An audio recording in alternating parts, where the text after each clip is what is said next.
Chicago Tribune Preps Plus. Today's show is brought to you by Carson Peary Scott, Chicagoland Chevy Dealers, McDonald's, and Gatorade. Hi everybody, and welcome to Chicago Tribune Preps Plus. I'm Chris Zorich. We have a great show for you today, a smorgasbord of sports. Soccer, diving, golf, and as always, we'll start off with football. But as everybody knows, you can't have a football game without school spirit. So we sent Brad Hoken out to raise the decibel level.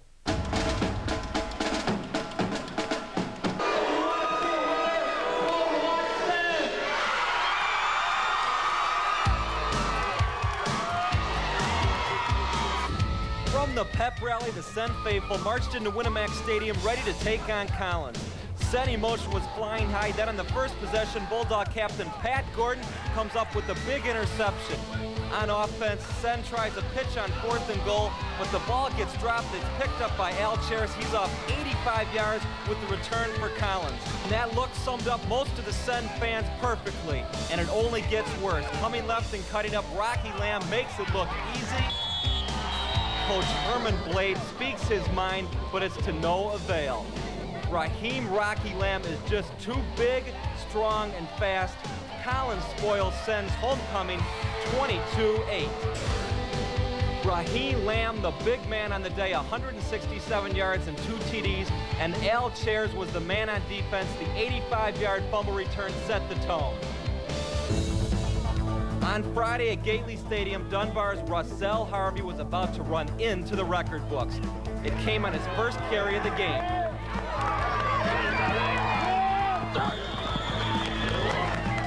That 17-yard carry gave Harvey 5,626 yards and placed him #1 on the Illinois State career rushing list. The record was even made more special because he did it in front of his family, and Dunbar trounces South Shore 48-0. The win keeps Dunbar on top in the Illini South Conference. We'll have more on the state's new career rushing leader a bit later in the show. Here come the men in black. That's right, Streamwood Sabres are 5-0 and hosting Larkin. A great sign for the Royals early on. All-state running back Vince Weber, hobbled by an ankle injury, slices through the Streamwood defense. A 14-yard touchdown run, Larkin up 6-0. Royals defense doing some scoring of its own. Adam Connor plows through to sack Scott Brown with 3 minutes left in the first half. 21-0 Larkin at the break. It seemed like John Pageant's team forgot to show up for its own homecoming. But hold on. Early third quarter, Sabres start to roll when Matt Shabert's pass is tipped by Brian Archibald and lands in the hands of Brian Dolsky. Archibald would later score Streamwood's first TD of the night. Go crazy, fans, because the Sabres turnaround had just begun. 5:20 left in the game. On 2nd and goal from the 4, Scott Brown won't be denied on the quarterback keeper. Streamwood outscores Larkin 21-3 in the second half, but Larkin coach Dale Shabert and company celebrate in the end, clinging to a 24-21 win.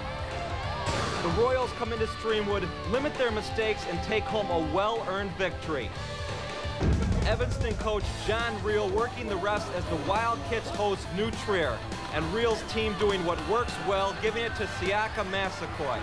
His 39-yard carry breaks a scoreless deadlock 5 minutes into the second quarter. New Trier answers just minutes later. Mark Tapley finds Andrew Turf. A 26-yard pass play. It's 7-7 at the half. Who are you? We're Preps Plus. Oh, geez, you're driving me nuts. And so was Massaquoi. Once again, too much to handle for the opposition. This fourth quarter run gives him a career best 4 touchdowns in 1 game. Evanston runs over conference rival New Trier 28-14. Evanston avenges last year's state playoff loss to New Trier, but the real story was Massaquoi, who unofficially tallied up a remarkable 382 yards. You move instinctively, just keep moving your legs and hold on to the ball. Because you lose the ball, that's it. You know, I think, you know, I got the leg power. I've worked out hard enough during the summer. You keep moving your legs, you'll get positive yardage, you know, no matter what. So that's why I just keep going. That was just some of the excitement on the football field this week. Now let's take a look at more results from some of your favorite sports on our McDonald's scoreboard. From the big powwow cross-country meet, Lincoln Way is just too strong, they win it. From the Nike Challenge, Mother McCauley and Assumption of Kentucky win their semi-final matches, and in the championship, Assumption of Kentucky is just too strong. On the football field, Richards wins by 2. Buffalo Grove pulls off the upset, knocking off unbeaten Barrington, and Waubonsie Valleys throws another shutout at Elgin. Don't go anywhere. It's the big game coming up, Libertyville at Stevenson. Despite the fact that her closet was packed with clothing, Edie didn't have a thing to wear. So she headed to Carson's Days, the biggest sale of the season, where she soon found a thing to wear, followed by another thing and then another, along with a couple of things for the kids. Right after that, she found a few things for the kitchen and bath, and then paid for it all using one of these things. And since all good things must come to an end, she also picked up a little something for her husband, Gary, who'd always been into that sort of thing. Come to the right place. Carson's. Ah, summer. All across America, people are having fun in the sun. But who's having the most fun? People who see their Chevy dealer. It's a Chevy Big Value, Big Savings event. Right now, you can get 2.9 APR financing or cash back on a whole bunch of Chevy cars and trucks. It just doesn't get any better than this, America. Chevy has always had a great reputation for value, and now, wow! Check out the great year-end incentives at your local Chevrolet dealer today. Hey, I'm going to McDonald's. You want anything? Yeah, give me a Big Mac and fries. Hey, did somebody say McDonald's? Coffee and a cheeseburger. A number 3, and supersize it. Cheeseburger, apple pie, Coke, and you have call line 7. Sorry, fell in the mailroom. Look, we need 4 Big Macs. Could you hurry, please? Thanks.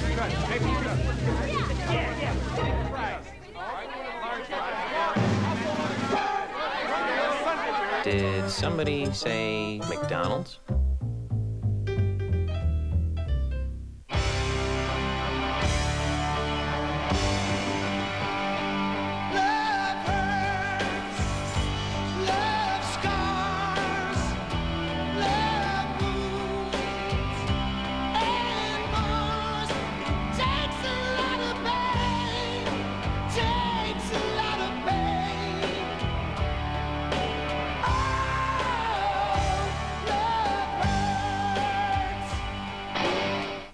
I like having fresh-smelling laundry every day. So how do I keep things fresh every day and not spend my life doing laundry? Simple. I switch to Bounce. No other sheet keeps our things fresher day after day. That's the unbeatable freshness of Bounce, which is time-released slowly to help your laundry stay fresh for up to 5 days. Bounce helps us look and feel our best every day because it helps keep our things fresh and static-free. More freshness that stays up to 5 days. Turn to Bounce.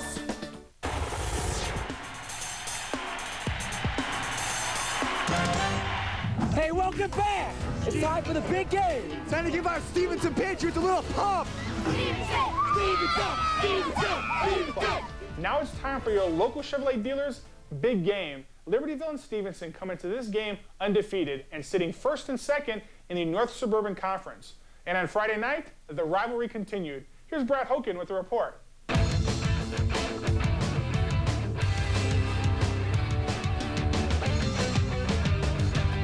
Plain and simple, this is the game of the year in the North Suburban Conference. You can feel the excitement out here at Stevenson.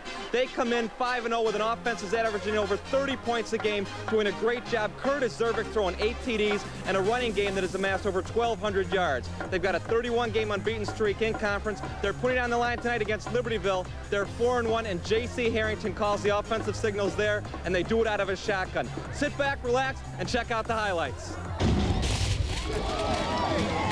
The Patriots were jacked and ready to roll. After Libertyville opens with the field goal, the Patriot offense wastes no time. Curtis Zervik finds John Dervishian for the big play down the sideline. Then on the very next play, Joseph Marth goes off tackle and up the middle, 27 yards for pay dirt. Everyone's going nuts except for 7-year-old Stevenson fan Bobby Graham. There's no sleeping in football, and Libertyville gets back on track in the second quarter. J.C. Harrington finding his touch, connecting with Matt Trudelar for the first down. Then Harrington decides to do it himself. Rolling left, he sees the gap and takes it himself, powering in from 9 yards out. Down 9-7, Stevenson coach Bill Mitz says just relax, and his advice pays off. On only their 4th offensive play of the night, John Dervishian takes the corner, and he doesn't stop until he reaches pay dirt 77 yards later. Then it was the Patriot band's turn to shine.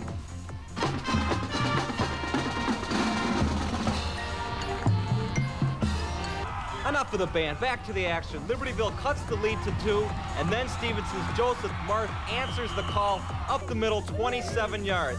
The cheerleaders are doing push-ups, and as far as Bobby Graham, he's still sleeping. But the Stevenson defense was wide awake. John Dervishian goes 53 yards untouched to the end zone. Stevenson remains perfect, running away with it 35-20. That's the one thing in my whole career that I've never ever done, taking an interception for a touchdown. Almost was close last year, didn't get there, but this year, that was great. I'm joined down on the field with Trib prep writer Bob Sakamoto. A great football game. Is Stevenson really that good? I think they are, Brad, especially in that second half when the offensive line just took control of that game. When quarterback Curtis Zervik went down with a shoulder injury, the running game had to take over. And John Dervishian and Joel Marth ran crazy behind that line, especially a guy named Josh Kilker did a great job blocking. Well, the Stevenson line was outstanding. They go to 6-0 on the year. They're perfect. They win it 35-20. Now let's take a look at how the Chicago Tribune's top 10 did in competition this week. Naperville Central's DJ Johnson piles up 135 yards and 3 TDs, and Bolingbrook, the shocking loss as they miss a last-second field goal. Mount Carmel falls from the ranks of the unbeaten. They commit 4 turnovers in losing to conference rival Brother Rice, and Sandburg loses to Sika Blue rival Lockport. Coming up next, we'll meet Rosell Harvey, a running back from Dunbar. Don't blink or you'll miss him. Come on back. Despite the fact that her closet was packed with clothing, Edie didn't have a thing to wear. So she headed to Carson's Days, the biggest sale of the season, where she soon found a thing to wear, followed by another thing and then another, along with a couple of things for the kids. Right after that, she found a few things for the kitchen and bath, and then paid for it all using one of these things. And since all good things must come to an end, she also picked up a little something for her husband, Gary, who'd always been into that sort of thing. Come to the right place. Carson's. Driver? Hi, could we go to McDonald's? McDonald's? This is the 57th Express to Division. No stops. I'd really like an Egg McMuffin. Yeah, well, that's just you. I'd like one. Well, actually, I'd like an Egg McMuffin also. Hey, who wants to go to McDonald's? Yeah, I'd love Did to go to somebody McDonald's. say McDonald's? Just this once. Oh, I think we should do this every day. I go every day. Me too. All right, every day. Did somebody say McDonald's?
On an all-new Buffy, a timeless beauty, Xander, I love you, an unimaginable secret, What kind of girl travels with a mummified corpse? a kiss for all eternity. Where's Xander? We need to find him. You want life? You're gonna have to take mine. An all-new Buffy the Vampire Slayer. Monday night at 8 on WGN.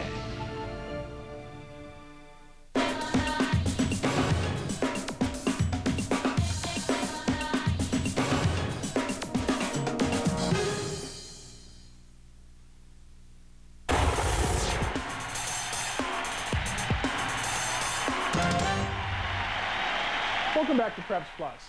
The biggest question on everybody's mind for the past 2 weeks in high school football has been, how many yards does Rosell Harvey need? Well, as Rosell proved on Friday, it didn't matter anymore. He became the new state record holder for career rushing yards. Brad Hoke went to Dunbar and paid Rosell a visit to find out why the spotlight shines so brightly on this running back with all the right moves.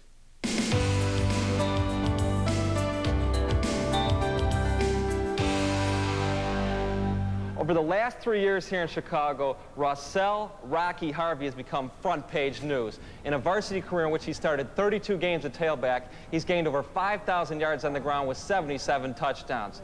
Very quickly, he's become a top college prospect's dream, not only doing the job in the classroom, but on the field.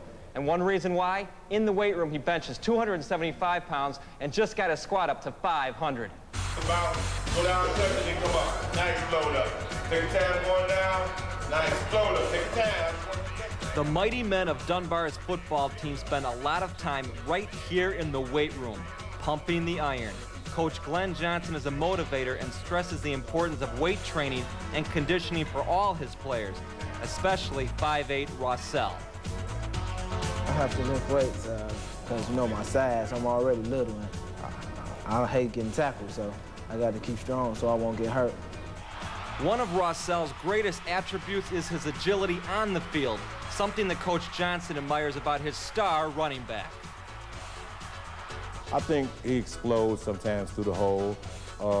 He's got pretty fair vision, good balance, good strength. He's quick, he's fast, and he's determined. Rosell is very determined to succeed, and his video resume speaks for itself. He already broke the state career rushing record 3 days ago, but in the games leading up to that feat, good old number 22 just kept racking up the yards.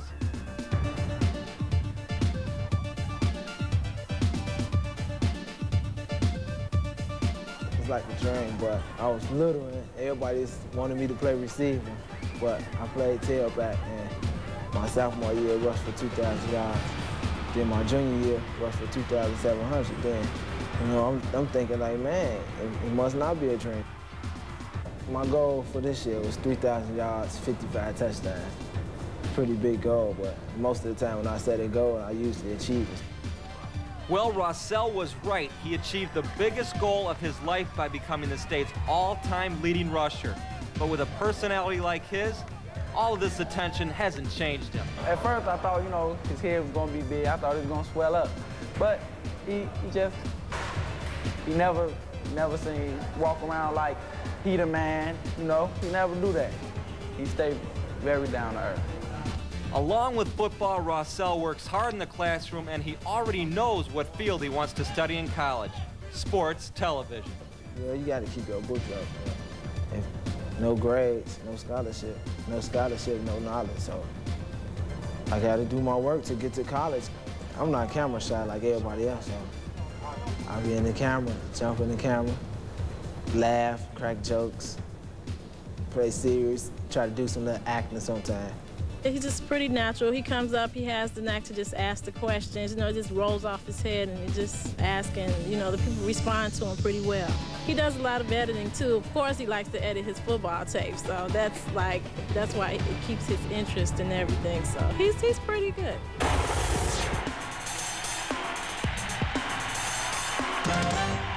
This is Rosell Harvey, Prep Plus. I'm interviewing Dunbar's sensational quarterback, Stephen Thrash. How you doing? I'm doing all right. Steve, due to the fact that Dunbar had three pretty good quarterbacks in a couple of years, Dorwin Jefferson, Leon Smith, and Leon Jones, Joseph Winslow, how do you match up with the skills? Well, I try not to, you know, compare myself to that. I just want to help my team make first downs, touchdowns, and win games. I try to show leadership in the huddle, you know, keep the guys together, and, you know, just make big plays and help the team make big plays and root for the defense, I guess. This is Prep Plus, Rosell Harvey with the quarterback from Dunbar, Stephen Thrash, signing off. Thanks. So let's see. Rosell's a football player. He wants a career in television, maybe even in front of the camera. This guy wants my job. Rosell, just wait a few years, all right? Go to college first, then come see me. I'll hook you up. Congratulations to Rosell Harvey, this week's Carson Perry Scott featured Student Athlete of the Week. Now we'd like to honor some other Chicago area student athletes in our Study Hall of Fame. Adam Vatier is a senior at Woodstock, where he plays the Big Three: football, basketball, and baseball. He is also a member of the National Honor Society and serves as an elementary service mentor. Elizabeth Gower is a junior at Naperville Central, where she is in her third year of playing varsity volleyball. Last year as a sophomore, she was a unanimous selection on the all-conference team. Academically, Elizabeth ranks 6th in her class of 672 students. And Jeff Rowell, a senior at Carl Sandburg, is in his second year on the varsity football team and has decided to try out his speed on the track this coming spring. Jeff is also in the TV and radio club at Carl Sandburg. Congratulations to this week's inductees into our Study Hall of Fame. Keep up the good work. Now it's time for Trib Notes. It seems there's a little family feud going on at Niles West High School. Senior Courtney Curl has dominated the boys' varsity golf team ever since she was a freshman. See, Niles West doesn't have a girls' team. So Courtney did what she had to do, join the guys. Last year, she was the girls' Central Suburban League champion, and she took 19th in the state championship as a sophomore. Well, someone has bumped her out of her #1 spot. Her brother, Junior Scott Curl. It's all in the family at Niles West. Don't go away, because coming up next, we've got boys soccer and girls diving. So come on back. Coming up next, our neutral golfers take their best shot at the Preps Plus Gatorade Team of the Week. Woo! That's You brighten up the avenue. This place sure looks good on you. Red, black, brown, and blue. Retro classic, something new. You always wear it well, it's true. This place sure looks good on you. For all the latest looks from all the biggest names, Carson's is always the perfect fit. This place sure looks good on you. Come to the right place. Carson's. No matter how slippery it gets, you gotta stay in control. Now during the Chevy Big Value, Big Savings event, you can get 2.9 APR financing or cash back on a roomy Chevy Blazer. Blazer helps give you driver control on most any road surface, and that's a little security in an insecure world. There's great offers on other cars and trucks, too.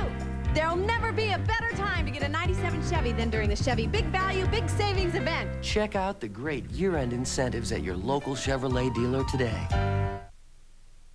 When you stop learning, you stop growing. Learning is a lifelong process. It doesn't stop when you get your degree. That's why I'm glad I chose DeVry. My DeVry degree has helped me to grow at Abbott, but just as important, DeVry gave me the foundation I needed to go on for my MBA at Keller Graduate School. There's an expression, the broader the base, the taller the tower.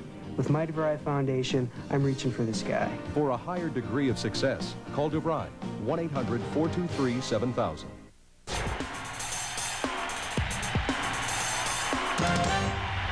I'm Barry Temkin. It's ACT and SAT season again. Time to remember that many athletes get admissions breaks, even at top colleges. An athlete may get into a school, for instance, with a 20 ACT and a 2.5 grade point average, while a non-athlete with a 26 and a 3.0 gets thumbs down. Some say that's okay because star players, like great musicians, have talents that enhance campus life. Others say it's just one more way we overemphasize sports. What do you think? Let us know at prepsplus@tribune.com. It's time to head out to the soccer field. There are some new faces in the St. Viator lineup this year. Jared Payton and Nino da Silva, who led the team to the state semifinals last year, are gone. And Coach Mike Taylor is busy building a new squad with a new identity.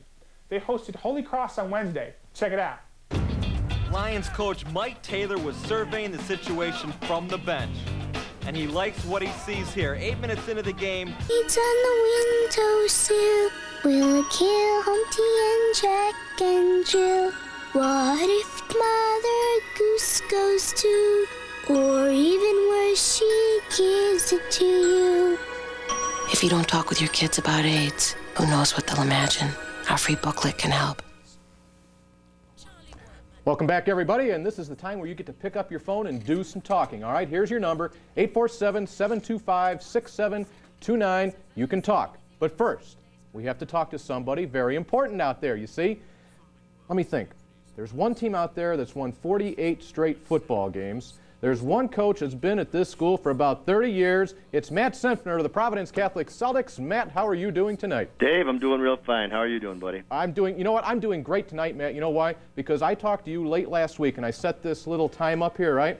And then I'm out there at Fenwick. on Saturday afternoon, and things aren't going so well. I'm saying, oh, great, here we go. Matt Sempner is going to come on the week after that streak is over. Congratulations, Matt. Thanks, buddy. Thank you very much. You've been involved in so many great games. We saw the highlights a little bit earlier. Where would you classify this one, where you had to drive about 60 yards in the last minute to preserve the streak, the whole thing?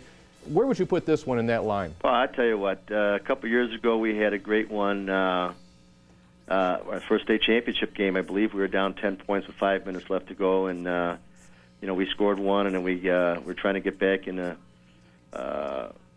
just to hold them so we can get the ball back in field goal position, and we ended up popping a fumble loose, and we got the ball back, and we scored again. So we ended up scoring twice. We got like 14 points in the last 5 minutes to win a state championship. That was incredible. So this is right up there with that. 847-725-6729. If you'd like to talk to the head coach of the Providence Catholic Celtics, Matt Sempner, joins us. And Edgy Tim is one guy that wants to talk to Coach Sempner right now. Edgy, we've got the big guy on here right now for you. Boy, two legends at the same time, huh, Dave? You and Coach Sempner, right. Coach Sempner, first of all, congratulations on all your success. Thank you. I'm a huge fan. I think if you're talking about the top program in the state of Illinois, I don't care what the people on the south side of Chicago have to say. It's Providence Catholic. Oh, goodness. Don't get me in trouble with those Mount Carmel people. Well, that's part of one of the questions I have for you, Coach. Have you worked out a season ticket plan yet for next year? No, we haven't. Okay, no. I was just wondering because I really would like to get tickets to that Mount Carmel Providence game we'll next take year. your check anytime next week. In fact, let me interrupt you guys because what Edgy is talking about here, and Matt, you can help us out here. You had a big meeting a couple of weeks ago because every 2 years, the Catholic League now will realign their divisions. And the way things evidently settled out, the top team, the Catholic Metro White, which will be you guys, will move up. And you will be joining Mount Carmel, Marian Catholic, Loyola, St. Rita. That is like incredible. Fill us in on that. I'm right on this, right? Yes, you are. We're going to be moved up to the blue division. As of yet, we don't know who's going to be moved down. Right. That part's in kind of a big toss-up right now because of Brother Rice beating Mount Carmel last week, and so. That's kind of a toss-up. Who's going to get moved down? So, we're really excited about going up there. We've been playing Rita now for I think 5 years in a row. It's great competition playing those guys. They're all quality programs. They're all quality people, and we're looking forward to it. I think we're going to bring something up to the blue division, and we're looking forward to it. Hey, Dave. Yes. Can I ask Coach Sempner one more question real quick? You sure can. First of all, I want to say I've followed Providence for a long time. And the one trend that I've seen in high school football the last 4 or 5 years, and I definitely give Coach Sempner a lot of credit towards, is speed, especially speed on defense.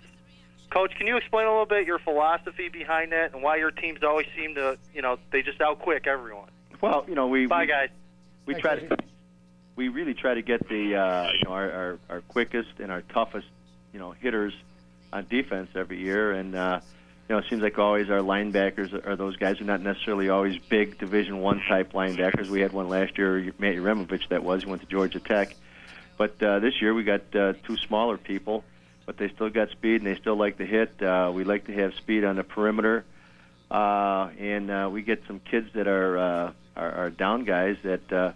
Are going to be, just taking 2 guys to block them to keep our people off our linebackers. And the other thing is that we like to have secondary people who like to slide it.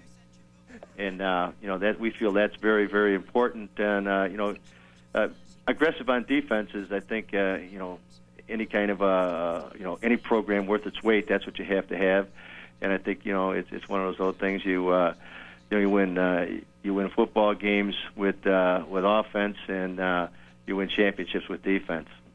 Coach Dan Richmond here, and with the team winning 48 games in a row, you've had so many players from so many years that have helped keep this streak alive. How do you keep the pressure to a minimum of your players on the importance of the streak? I'll tell you what, we discussed that.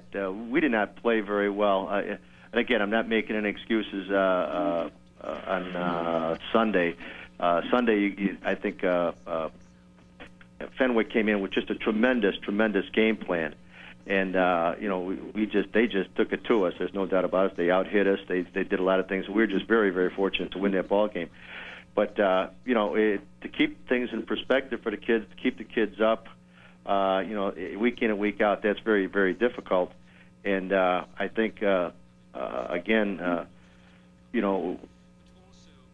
today, this past week, we talked to the kids about. I asked the question: how many of you guys can name by first name 5 guys on the team that started the streak? And only a couple of kids, I think, that had brothers on the team could do that. And, so it's not like it's I said, okay, so you're not responsible for that part of it. And, it's not, you don't have I know you have a sense of ownership for the tradition for the program, but the whole streak you don't really. So let's get just worried about De La Salle this week. Let's not just forget about all the streak business. And, we're trying to, right now, our main impetus is to, beat, De La Salle this week. We want to try to get that 7-0. So we felt that six wins was get us into the playoffs, and now our goal is to try to, because of the playoff system we had set up with the seeding, we want to be able to get that going with that 9-0 and get one of the top 4 seeds in the state, and that helps out with the playoff situation, especially with home field advantage and that kind of thing. Well, Coach, most people. By the way, Ted Brunson here. How you doing, Coach? Good, real good.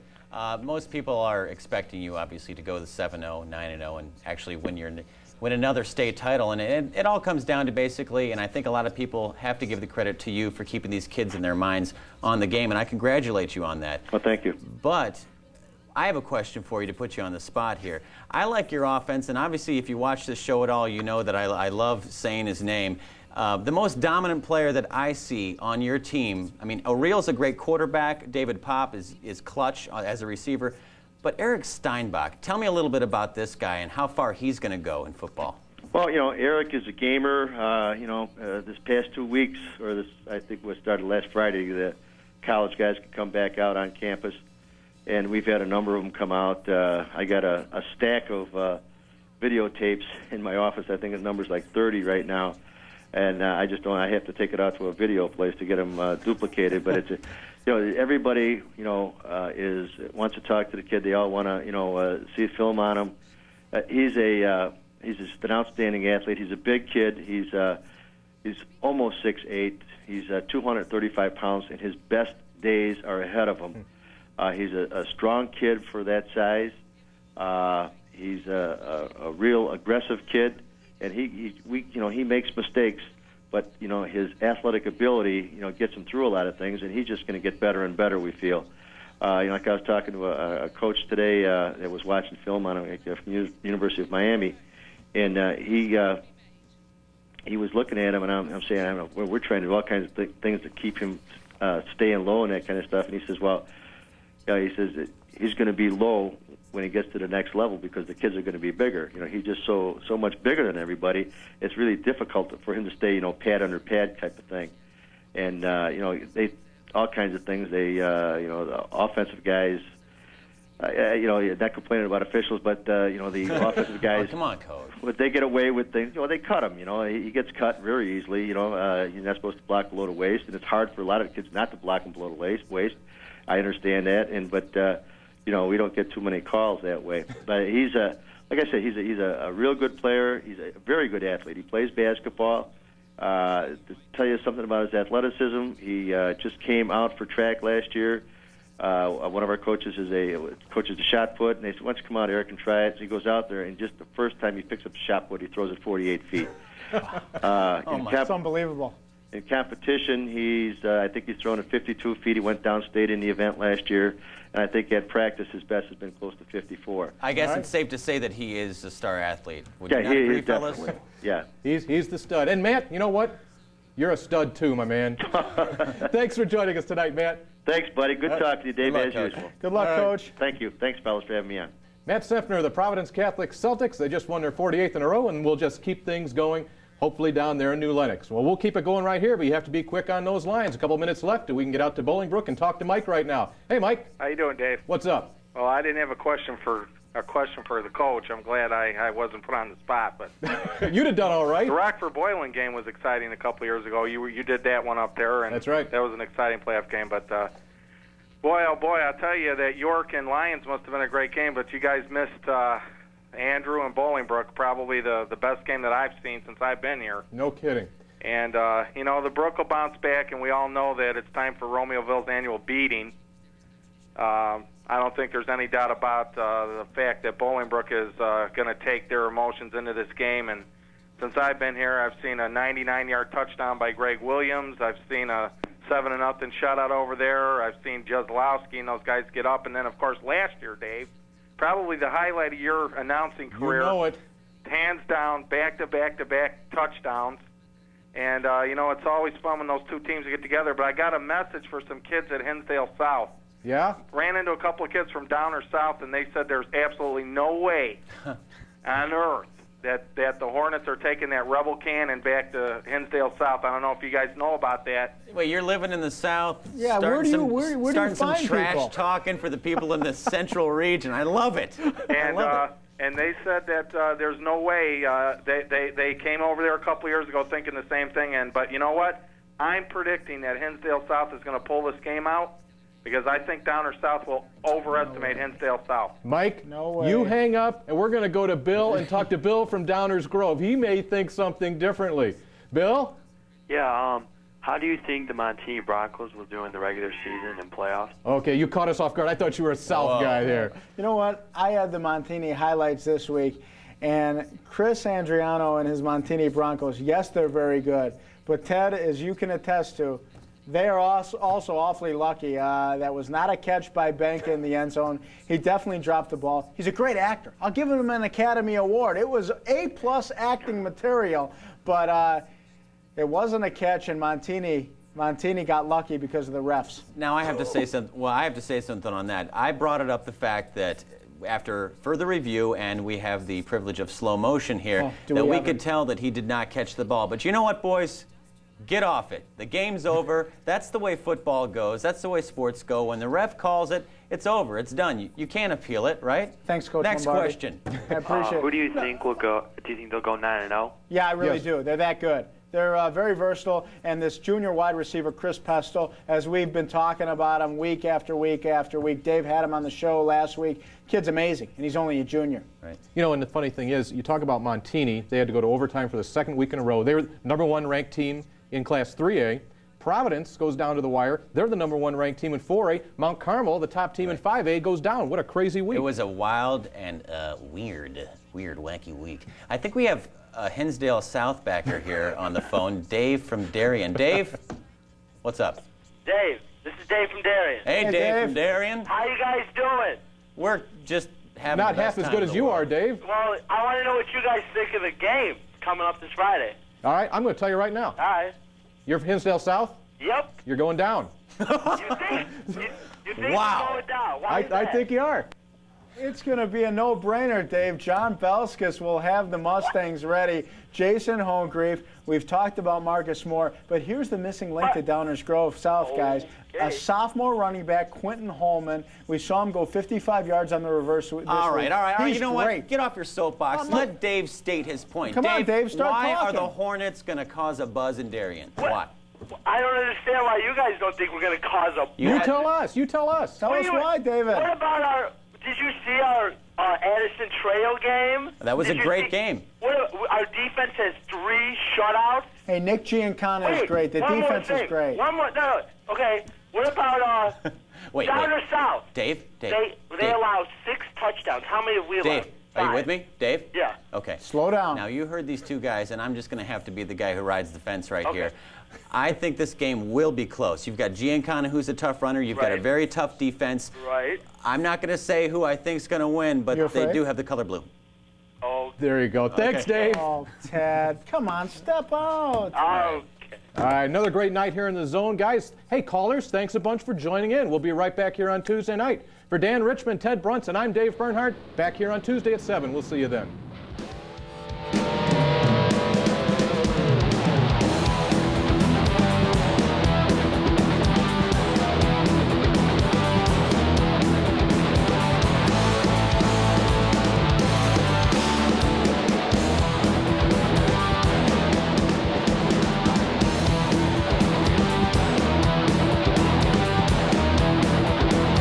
Channel 3. It is IHSA high school football in the North Suburban Conference, a battle for first place between the 4-1 Libertyville Wildcats, 3-0 in the conference. They take on the undefeated 5-0 Stevenson Patriots, and also 3-0 in the North Suburban Conference.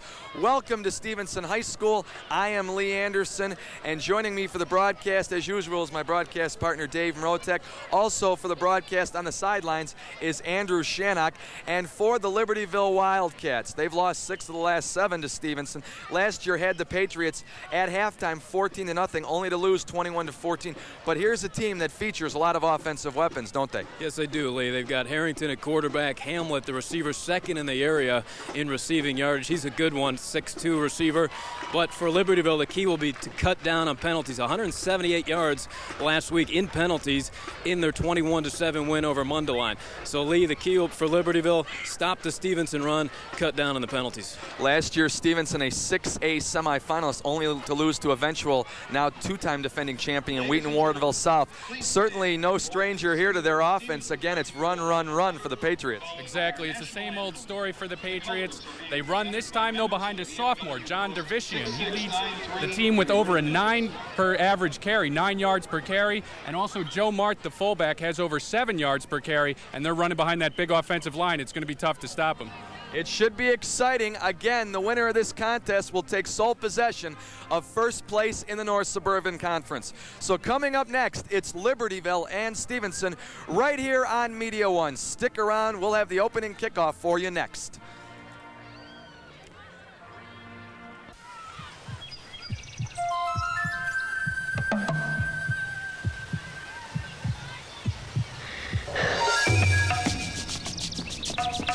We want to see our children succeed.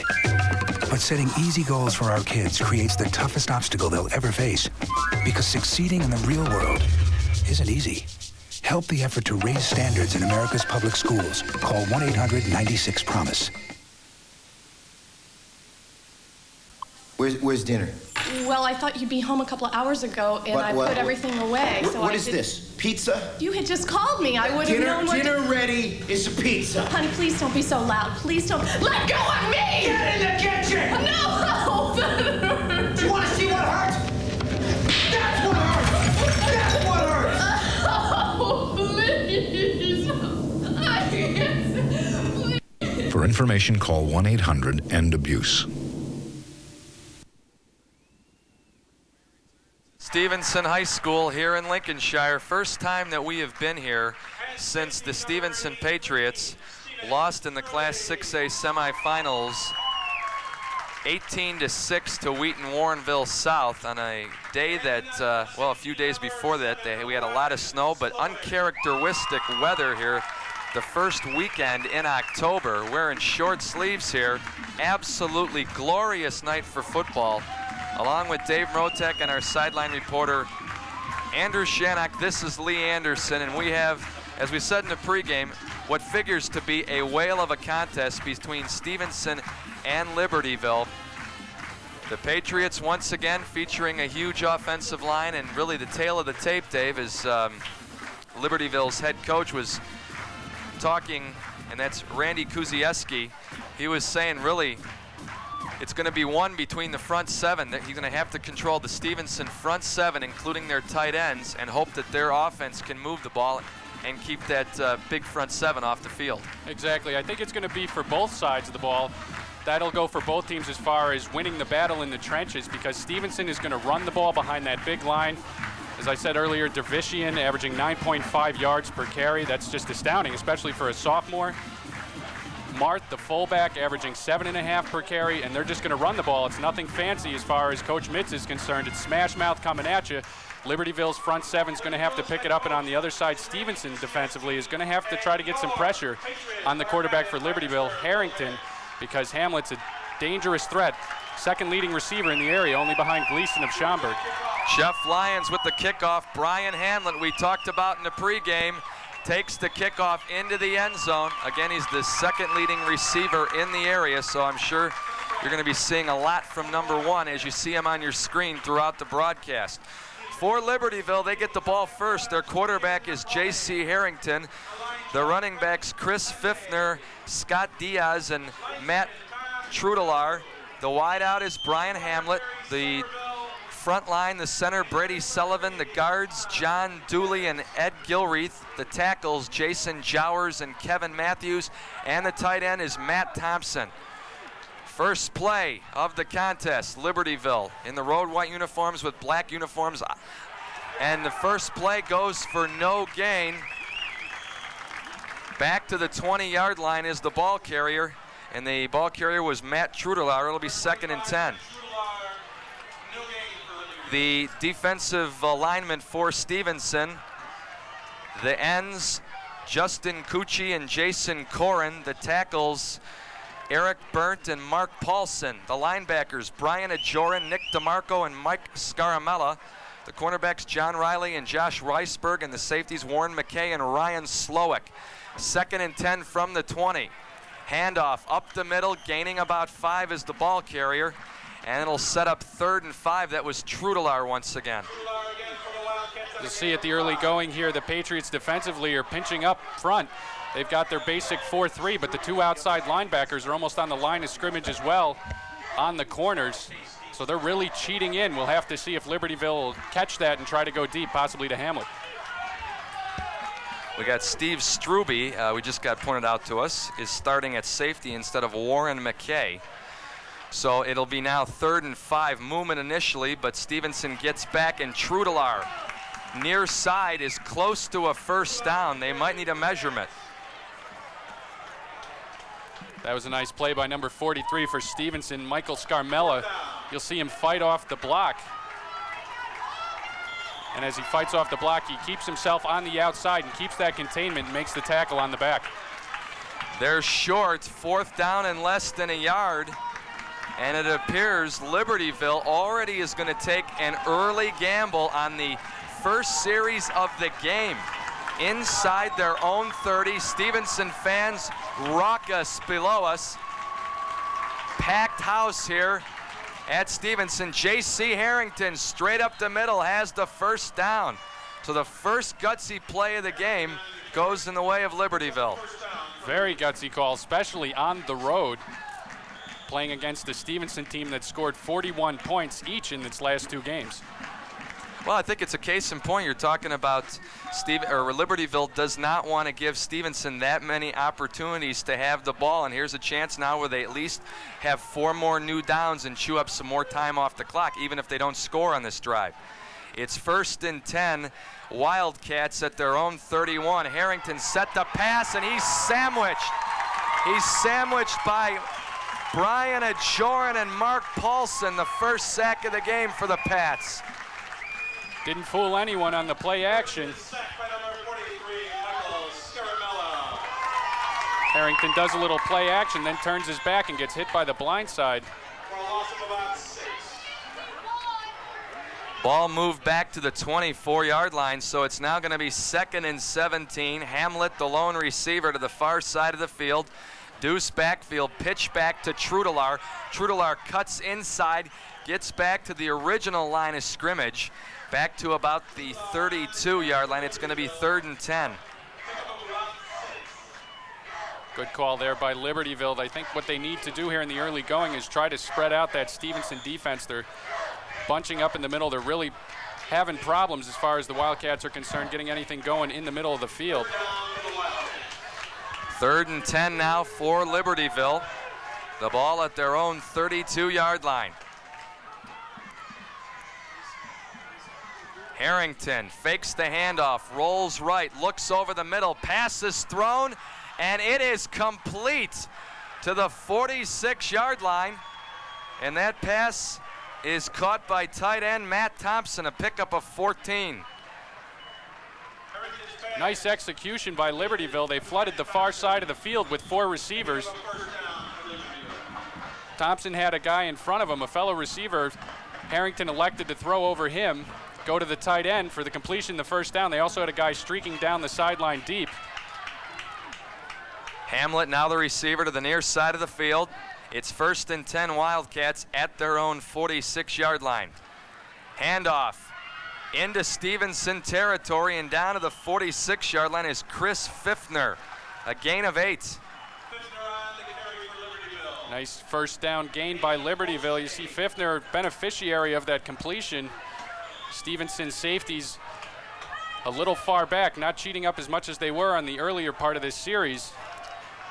And he gets into the backfield. You don't want your safeties or cornerbacks making the tackles too often. 7:25 and counting remaining in the opening quarter. Libertyville so far the lone team to have the ball here in the first quarter. Handoff to Trudelar. Trudelar, big hole up the middle. And he's brought down at the 34 and another first down for the Wildcats. He's brought down by Strube for Stevenson. Trudelar will get the credit for the rushing yardage, but that was a great block by the tight end Thompson on number 55 for Stevenson. Nicholas DeMarco, their linebacker, he pinned him inside, and that opened up the hole. Third first down of the drive for Libertyville, an impressive opening drive. It started off by a gutsy 4th and less than 1 at about their own 29-yard line. Good yardage near side and close to another first down is Pfiffner. And I believe with the way they're marking it, he will have another first down to the 22-yard line. There you see the Libertyville backs getting into that defensive backfield for the Patriots once again. Lee almost giving them a taste of their own medicine, running the ball. Little ball control for the Wildcats, showing that they can do it themselves. Pfiffner 20 yards rushing on this drive. Trudelar has 28 yards rushing on the drive. Trudelar again gets the call. He's into the red zone inside the 20 of Stevenson and brought down at the 18. A gain of 4, and it'll set up 2nd and 6. Another good chunk on first down for Libertyville. That's been the key to their success on this drive. They're keeping it 2nd, 3rd, and short. Randy Kuzieski, 4th-year head coach for Libertyville. He spent the 16 years prior to becoming head coach as their defensive coordinator, so he's been involved with the football team for 2 decades. Another big hole near side and brought down at the 11 is Pfiffner. And Pfiffner looks like he is going to have another Libertyville first down. Depending on the spot, he may be a little short. It looks like they will take a measurement. But again, the Libertyville offensive line just pushing him back, especially on those sweeps to the outside. The right and the left is where they're really having a lot of success. There you see the chain gang, as we like to call them here on Channel 3, with our first measurement of the contest. And it is a first down. Libertyville has the ball now at the Stevenson 11-yard line, and they've chewed off over half of the first quarter. 6:07 already off the clock here in the opening quarter, and the clock continues to move. Pitch back, Trudelar, opposite side. Now he cuts back inside the 10, and he's brought down at the 8 after a gain of 3. First time Stevenson has been able to relatively stop that pitch going around the corner to Trudelar Pfiffner, holding him to only a 3-yard pickup. There you look at the Stevenson crowd right below us. Packed house, battle for first place in the North Suburban Conference. And we are going to have our first penalty. That's going to go against Matt Thompson. A little bit too much of in a hurry there on 2nd and 7, and Libertyville will be backed up 5, back to the 13, and it will make it 2nd and 12. As we touched on in the pregame, penalties hurt Libertyville last week. Made the game against Mundelein a little closer on the scoreboard than it really was. Yeah, Randy Kuzieski said in the paper that they had more flags on the field than the 4th of July. Contributing those 178 yards of penalties. They had 3 touchdowns called back in that win over Mundelein. On the outside, then cutting back inside and being pushed back is Pfiffner down to the 9-yard line, and now it's going to be 3rd and 8 after that 4-yard gain. It's a nice hustle by DeMarco of Stevenson to get out there. Tried to make a little move on him. He stayed with it. Contained him, got a little help from his teammates, able to make the tackle. Big 3rd down for the Wildcats. Let's see if they keep it on the ground as they have for this whole drive except one pass, which was converted on 3rd down for 14 yards. It's 3rd and 8 from the Stevenson 9. Faking the handoff is Harrington. He looks for Hamlet.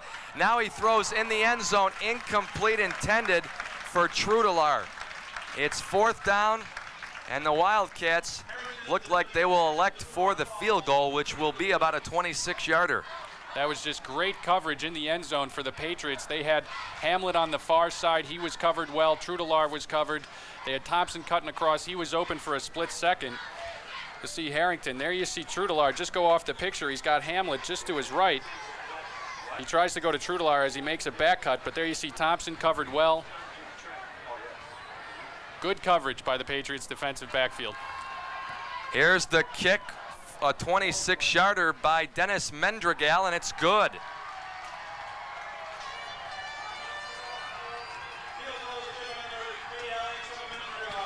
Dennis Mendragal gives Libertyville a 3-0 lead, much to the approval, as you see, of the Libertyville fans, opposite of where we're located, right below the Stevenson crowd here. 4:13 remaining in the first quarter. That drive going 80 yards, and they use 7 minutes and 47 seconds off the clock, so they've accomplished something they wanted to before the onset.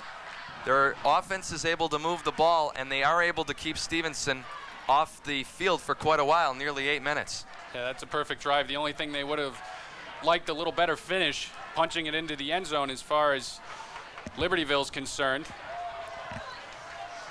But they did control the ball. Time of possession will be a key stat in this game,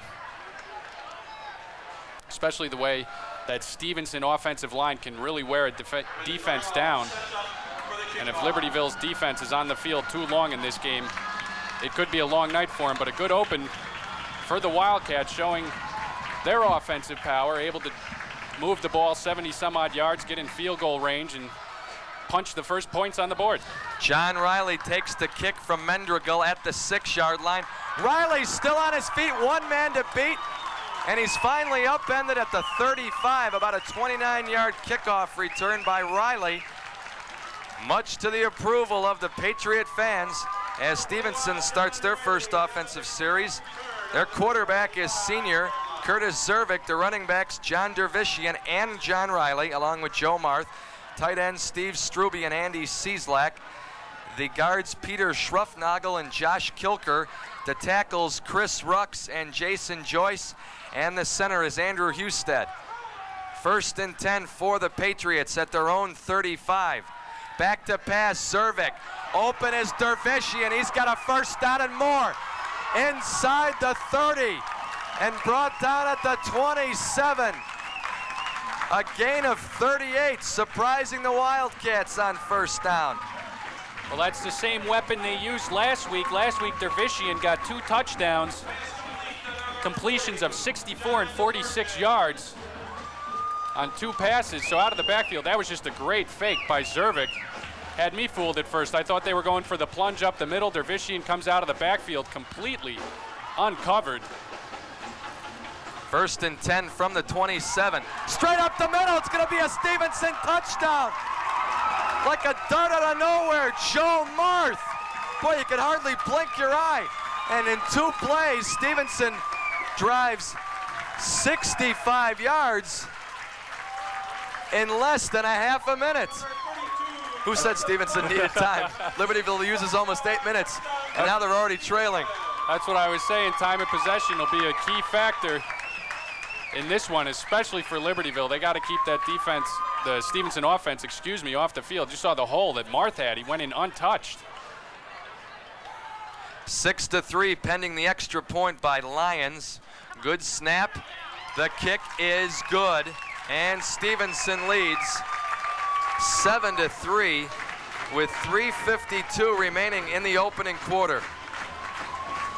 Talk about going according to plan. They usually say the head coach will have the first few series of the game scripted out.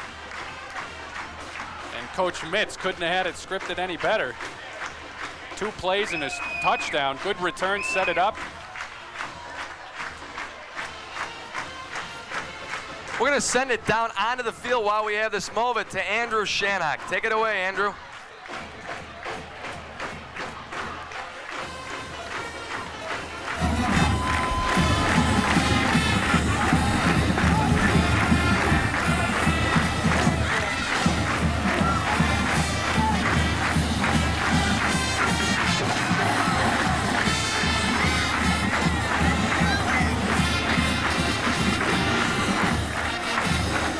Thank you very much, Andrew. 7-3 is the score. Stevenson needing 2 plays following that field goal by Dennis Mendragel Almost for got hit by a Libertyville. football up here in the booth. The fans are so excited. Little plastic football came flying in. Hamlet's kick, or rather the kick by Lyons over Hamlet's head into the end zone. It'll be a touchback. Libertyville sets up their second offensive series. 1st and 10 at their own 20. Look for Libertyville to do much of the same. They had great success. Why change it? I know it's a little depressing to give up the score that quick as soon as you put points on the board.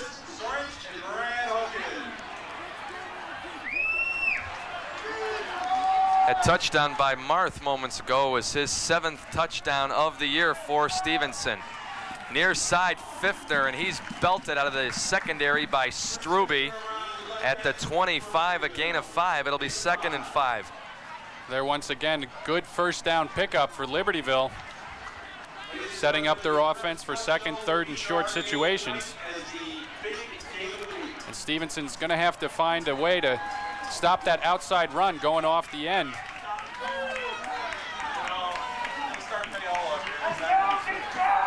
.318 and counting remaining in the opening quarter. 7-3, Stevenson in the green and gold with the lead. Handoff up the middle to Trudelaar, and he has a Libertyville first down, a gain of 7 to the 32. I think we'll see a little more of that into the mix as well, going up the middle. Now that they have Stevenson worried about the backs trying to turn the corner on the pitches, they'll mix it up every once in a while, and then we'll see a little play action from Harrington as well, as Hamlet's been relatively quiet. Ball hasn't been thrown his way. 1st and 10, Libertyville from their own 32. 2 steps back, Harrington throws incomplete. Trudelaar was open, but it was off of his left hand fingertips. Just a little bit in front of the receiver, Trudelaar. Hamlet again having 2 Patriots around him.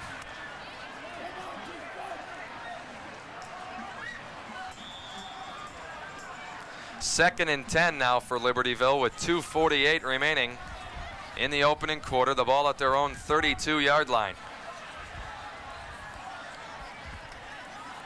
Hamlet, the receiver, to the near side of the field. In the slot is Trudelaar. Pass is thrown incomplete as Fiftner was wide open. Boy, 2 straight plays. Libertyville had some opening, and it was just out of the reach of the receivers both times. That pass looked a little better. I think that one was much more catchable for Fiftner. While we have this moment, let's go back down onto the field. Here's Andrew Shannock. Power running for both teams. Libertyville run behind 6'7" guard Jason Jowers. He's number 77. 6'7" guard for Stevenson. Joyce is just a sophomore, so we'll see power running. Also, guys, the field goal is held up by a brisk wind down here. That will be a factor at some point in this game. Thanks, Andrew. It's 3rd down and 10. Pass is thrown. Lob pass to Hamlet, and he's got it at the 46 of Stevenson.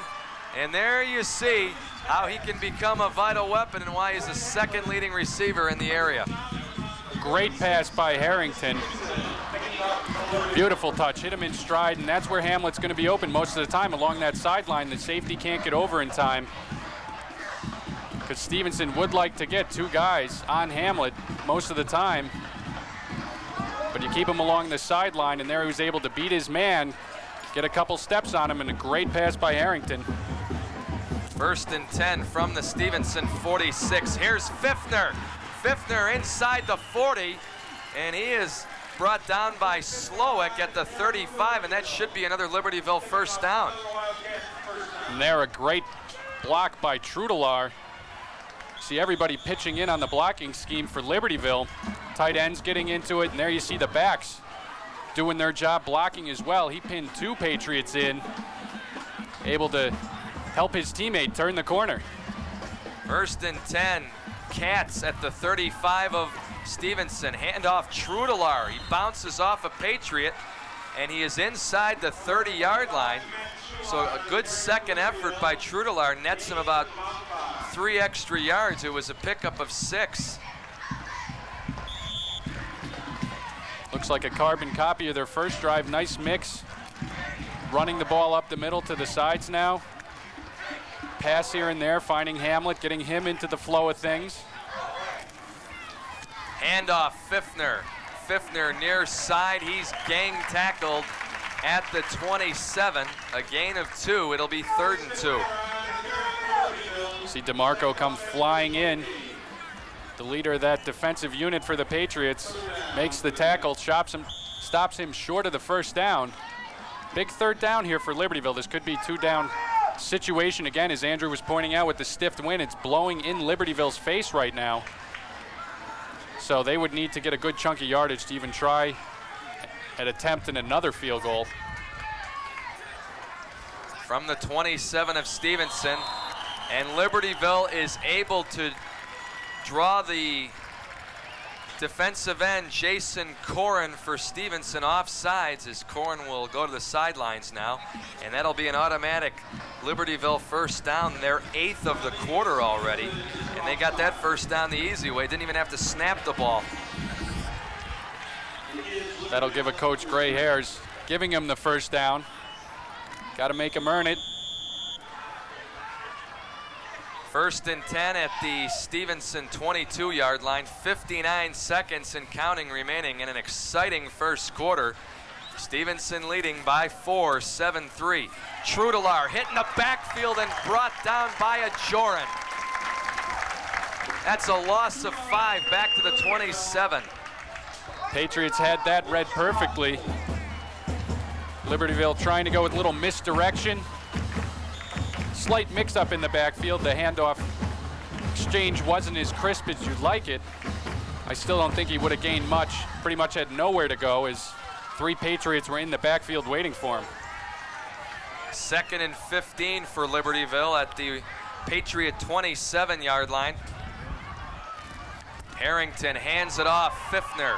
Pfiffner near side, tries to get to the outside, and he is brought down by Weisberg and Slowick out of the secondary. And that will be the final play of the opening quarter as Pfiffner gets back to the 27. It will be 3rd and 15 from the Patriot 27 when we return. Your score, Stevenson 7, Libertyville 3. We will be back for the second 15 minutes right after this here on Media One.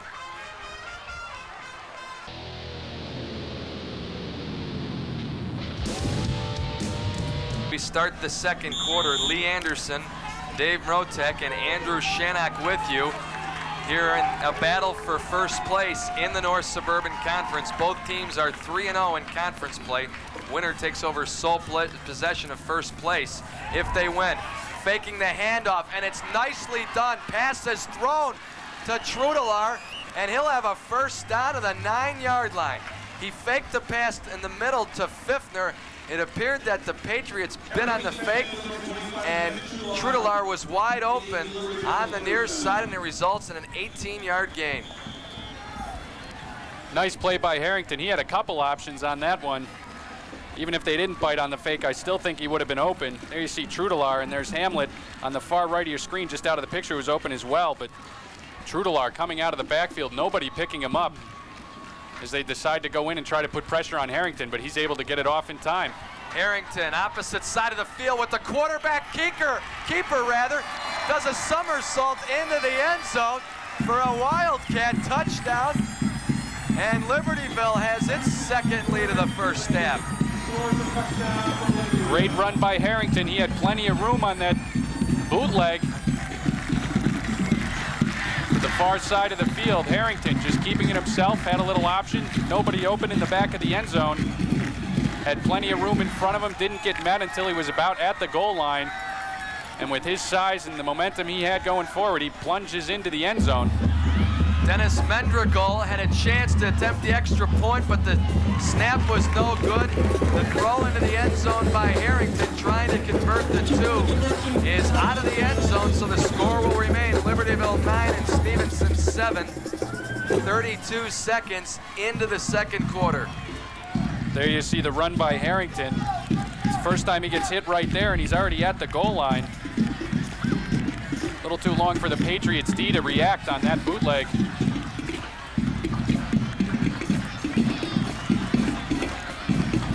Well, Libertyville's had the ball virtually the whole game. Stevenson's had the ball as we've played just over 12.5 minutes so far.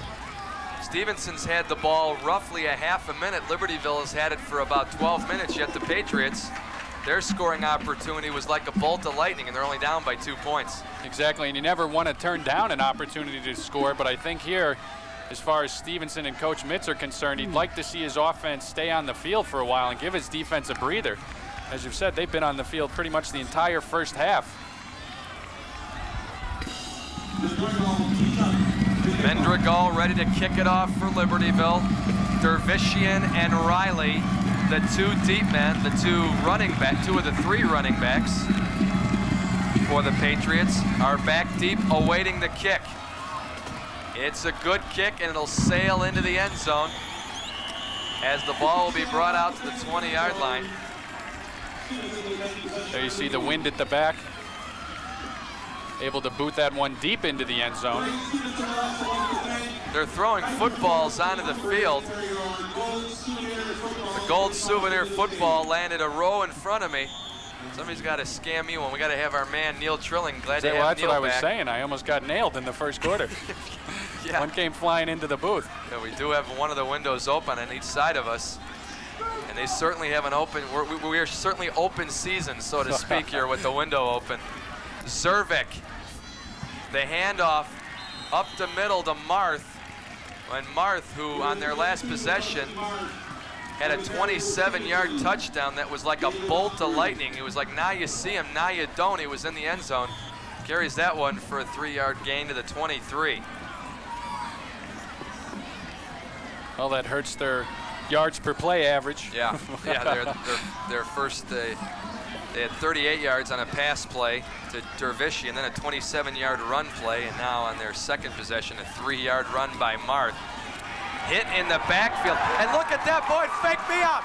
It's gonna be another touchdown. 30, 20, 10, 5 touchdowns, Stevenson. Wow, that was a great fake, Lee. Oh, it faked me out.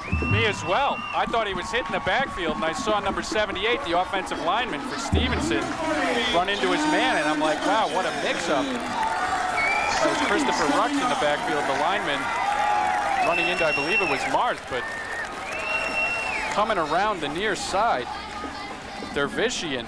Let's take a look at this. Zervik, and he just takes it right out of his hands. Wow, what a great fake. You can see Zervik really has that down on their first pass play to Dervishian. It was another great play fake by Zervik, and that can be such a key for quarterbacks if they can master that. The extra point by Lions is good. And Stevenson on this drive, there you see the touchdown. It took him less than a minute. Like I said, you don't want to knock having an opportunity to score, but now the Stevenson D is back on the field again, and they've got the lead once again. But wow, what a great play by Zervik. Quarterbacks don't get enough credit for that. We saw a couple play fakes by Harrington, who does it relatively well, but he shows the ball too much. There you saw Zervik put it right in the chest of the back coming through, and the back does a great job too. You've got to sell that fake, and you see what the results are. There the back kind of curls down, puts both arms over what most people think he has the ball, and then but he doesn't grip it tightly, and Zervik just keeps possession of it and then rips it out of his chest and keeps it and then hands it off to the second back coming through, which was Dervishian.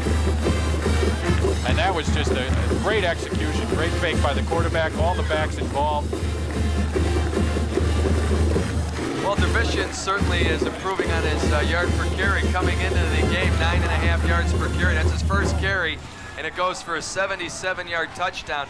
He came into the game with 477 yards rushing and 4 touchdowns, make it now number 5, as Stevenson now has its biggest lead of the game, their second lead of the contest at 14-9. The ball taken by Trudelaar at the 10-yard line, and he has some good open field running as he's brought down at the 32-yard line, and that's where Stevenson will start its third offensive series of the first half. I think you're going to see some decent returns, or at least opportunity for returns. Here come the flag footballs again, going from right to left, because the wind is blowing from left to right, so when the kicker has to go into the wind, it's going to be a short kick as seen there, and both teams are going to have good opportunities. 1st and 10 now for Libertyville as they load the right side. 2 of their running backs, as Hamlet now with the halfback option. The pass is incomplete. Boy, designed nicely. Hamlet caught the ball about a yard behind the line of scrimmage and went for Kevin Walter, and he was open. There's a couple flags on the play. I'll have to see what the calls are, but again, great execution. I think there, the wind at Hamlet's back might have hurt him a little bit as he got a little too much zip on the ball. Here we'll see the pass back to Hamlet. Now that's almost like a run. That is legal since he's behind the line of scrimmage, and there he's got his man wide open. It just carries a little bit too far off the fingertips.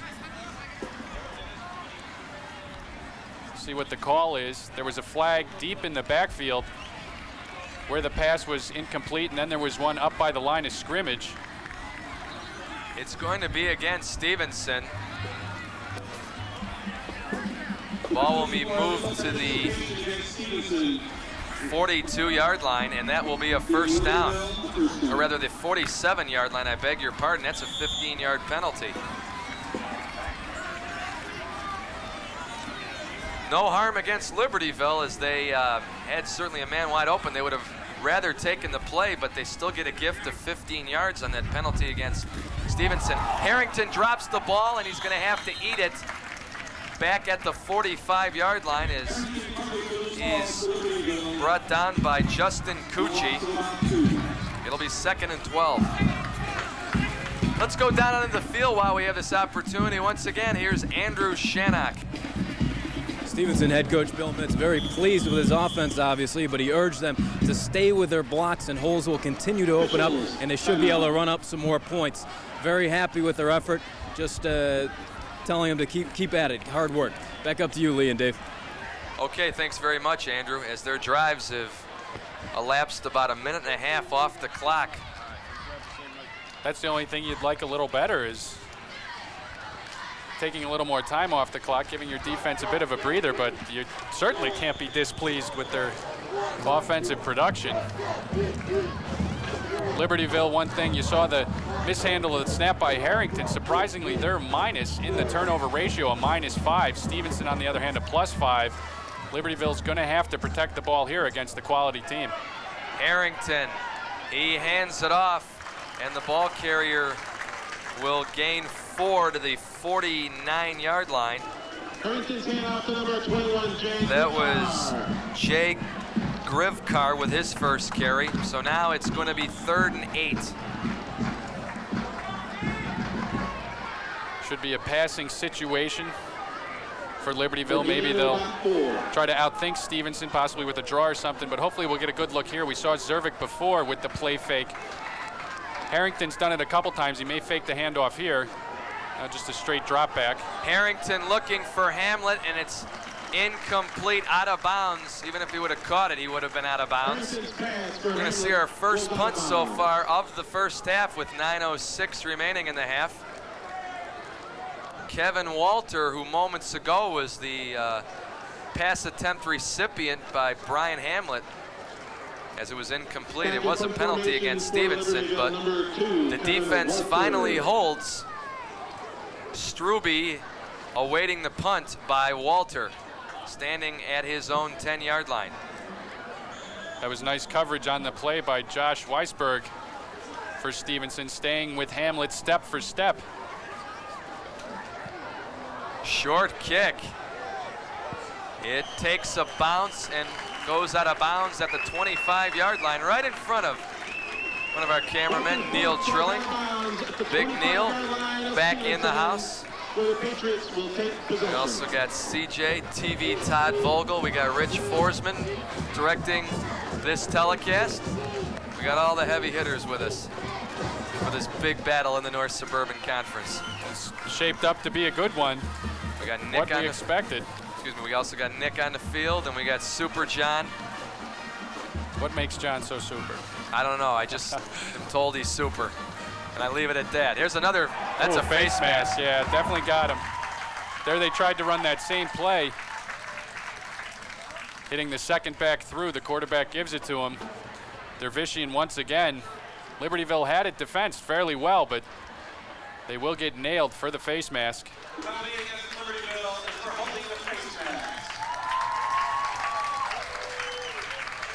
Well, had they not pulled the face mask, it would have been maybe no gain or maybe at most a 1-yard gain, but instead a face mask penalty against Libertyville. Here you'll see him come through, and right there the left hand just gets a hold of it. It's not the fault of the defensive player. You just have the hand out trying to grab something, and once your fingers hit that face mask, they just close on it, and he let go. But nonetheless, bring up a first down situation at the 40 for the Patriots. That's the big face mask penalty variety. That's a 15-yarder. 1st and 10, just out over Stevenson's own 40-yard line. Zervik, and there's another good fake as he hands it off to Marth, and he goes straight forward for a 2-yard gain, and it'll be 2nd and 8.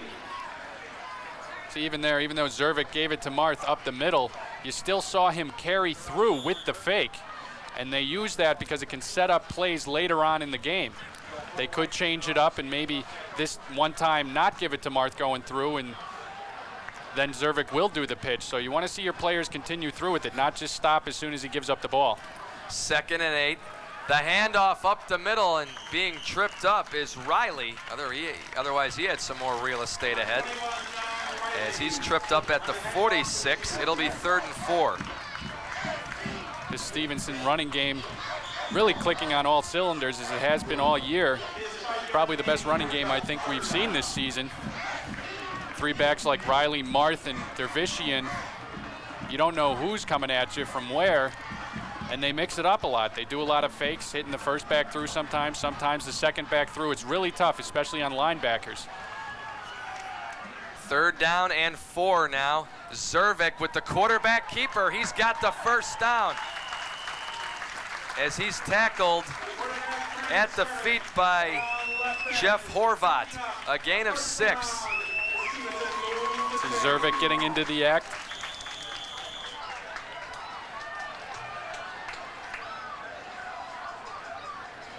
The ball at the 47-yard line in Libertyville territory. 7:10 and counting remaining in the first half.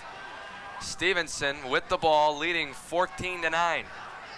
Patriots have scored so far in their opening drives. Finally, they've taken some time off the clock as their first 2 drives were in the very quick variety, but I think as we see the yellow laundry on the field, it's going to be a penalty against Stevenson. That will push them back into their own territory. Somebody in motion. 3rd penalty against Stevenson for 25 yards. That will back them up to the 48-yard line in their own territory, and it'll be 1st and 15. Stevenson had the power game last year, as we saw with running backs Kyle Brandt and Steve Clancy. This is a little bit different now. They're going with more of a 3-back set, but nonetheless, still keeping it on the ground. Great execution, good blocking up front. And if it ain't broke, don't fix it. And that running game's been working for Stevenson the last few years. From the 48-yard line, Stevenson with a 1st and 15. Zervik fakes the handoff. Pass is thrown to Struby, and he is tackled immediately by Chris Hodo. A loss of yardage for the Patriots back to the 42-yard line, a loss of 5. It's going to be 2nd and 20. Great play defensively by Libertyville. They read that one completely. As Zervik almost might have been better off just tossing that one out of bounds. They tried to set up almost like a receiver screen to the near side, and he had nowhere to go once he caught the ball. 2nd and 20 now for the Patriots at their own 42-yard line. Zervik again fakes the handoff. He rolls right. He's got time. He keeps it himself, and he is brought down by a herd of Wildcats. And leading the way was Chad Mason from his linebacking position. It's a 3-yard gain to the 45, and it's going to be 3rd and 17.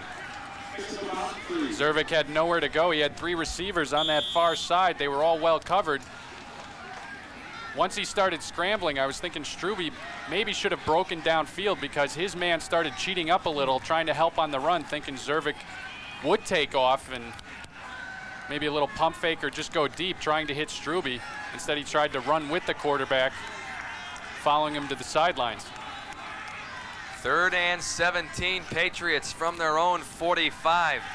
Zervik fades back. He's hit. The ball, pass is thrown and complete to Struby to the 42-yard line of Libertyville. It's a gain of 13. He's going to be about 4 yards short of a first down, and I think the Pats indeed will go for it right here.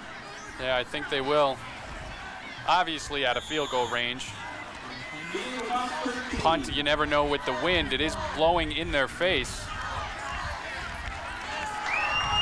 I think if they would have picked up a lot less yardage on that play, they definitely would have punted, but since now it's reasonable of 4th and 5, 4th and 6, and the way their offense has been picking up chunks in this first half,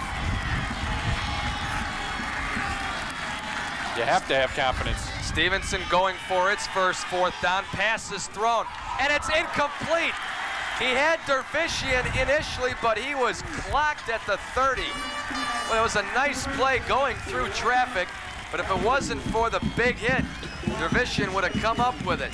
So Libertyville takes over at its own 42. Big hit, but I'm wondering if one of the receivers for Stevenson was out of position because he was in the same area as Struby.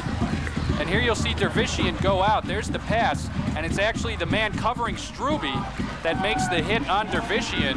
I wonder if Struby should have been closer to the sideline, or either that or Dervishian maybe should have been closer in between the hash marks as they were trying to hit him up the seam in the middle. But either way, both receivers, I think, a little too close to each other and could have caused the incompletion. 1st and 10 at the 42. Pass is thrown incomplete. Harrington threw the ball. He faded back just 2 steps, but Jake Reikar wasn't looking for it. Not ready. That's a timing play. Pass was a little behind him anyway. Let's go down onto the field quickly. Here's Andrew Shannock once again. For Stevenson went on defense. Bill Smith, defensive coordinator, pleading with his defensive unit. Let's keep Libertyville out of the end zone before half. Let's see if they can execute it. Back upstairs. Thank you very much, Andrew. 14-9, Libertyville trailing by 5. Pass is thrown to Hamlet. He gets away from one Patriot. He's into Stevenson territory. Brought down by Struby at the 49. He's going to be about a half a yard short. See right there Hamlet's athletic ability. He's a tough tackle in the open field. Spinning away from Josh Weisberg. Big 3rd down. The ball just inside the Stevenson 49-yard line. 3rd down and less than a yard. Hamlet lined up to the near side of the field. Deuce backfield. Harrington hands it off up the middle to Pfiffner, and he has the first down to the 44-yard line, a gain of 5. Nice play, good blocking up front. Pfiffner picking up the needed yardage for the first down. 3:15 in running here in the first half. What Libertyville would like to do is run the clock down as much as possible and punch it in the end zone. And obviously Stevenson looking to keep him out of the end zone before the half, trying to keep that lead into the locker room. Pass is thrown to Hamlet. Will he throw it this time? No, instead he runs it. And he is brought down at the 44-yard line, as he is brought down by James Van Gunten. That's a gain of only 3. How do you say that last name, Lee? Van Gunten. Van Gunten. With the hit, Marth came in flying at Hamlet, forcing him to the inside. Van Gunten there to make the tackle. 2nd and 7, Libertyville at the Stevenson 41-yard line. 2:20 and counting remaining in the opening half. Stevenson leading by 5, 14-9. Draw play to Pfiffner. Pfiffner spun around, and he finally falls down at the 37-yard line, brought down by Mike Scarmella, the son of Karen Scarmella from Media One. Also helps us out occasionally at the game. Saw Karen before the game, as her son is doing a fine job on the outside linebacking position this year for Bill Mitz.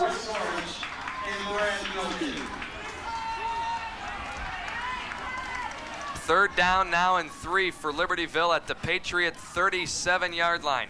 Faking the handoff, Harrington. It's hit, pass is thrown incomplete, just behind Pfiffner.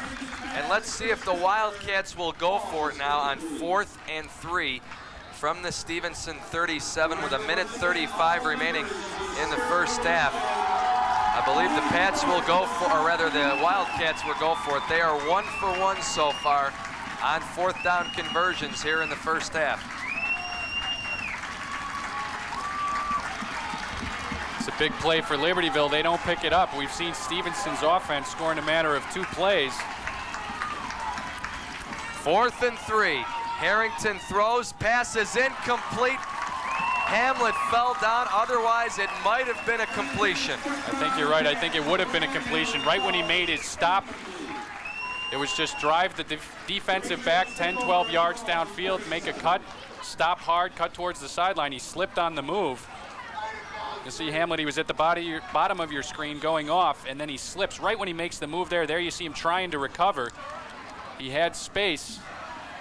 He definitely would have had the ball in his hands. It just would have been a matter of would he have held on to it once he took the hit. But unfortunate break for the Wildcats.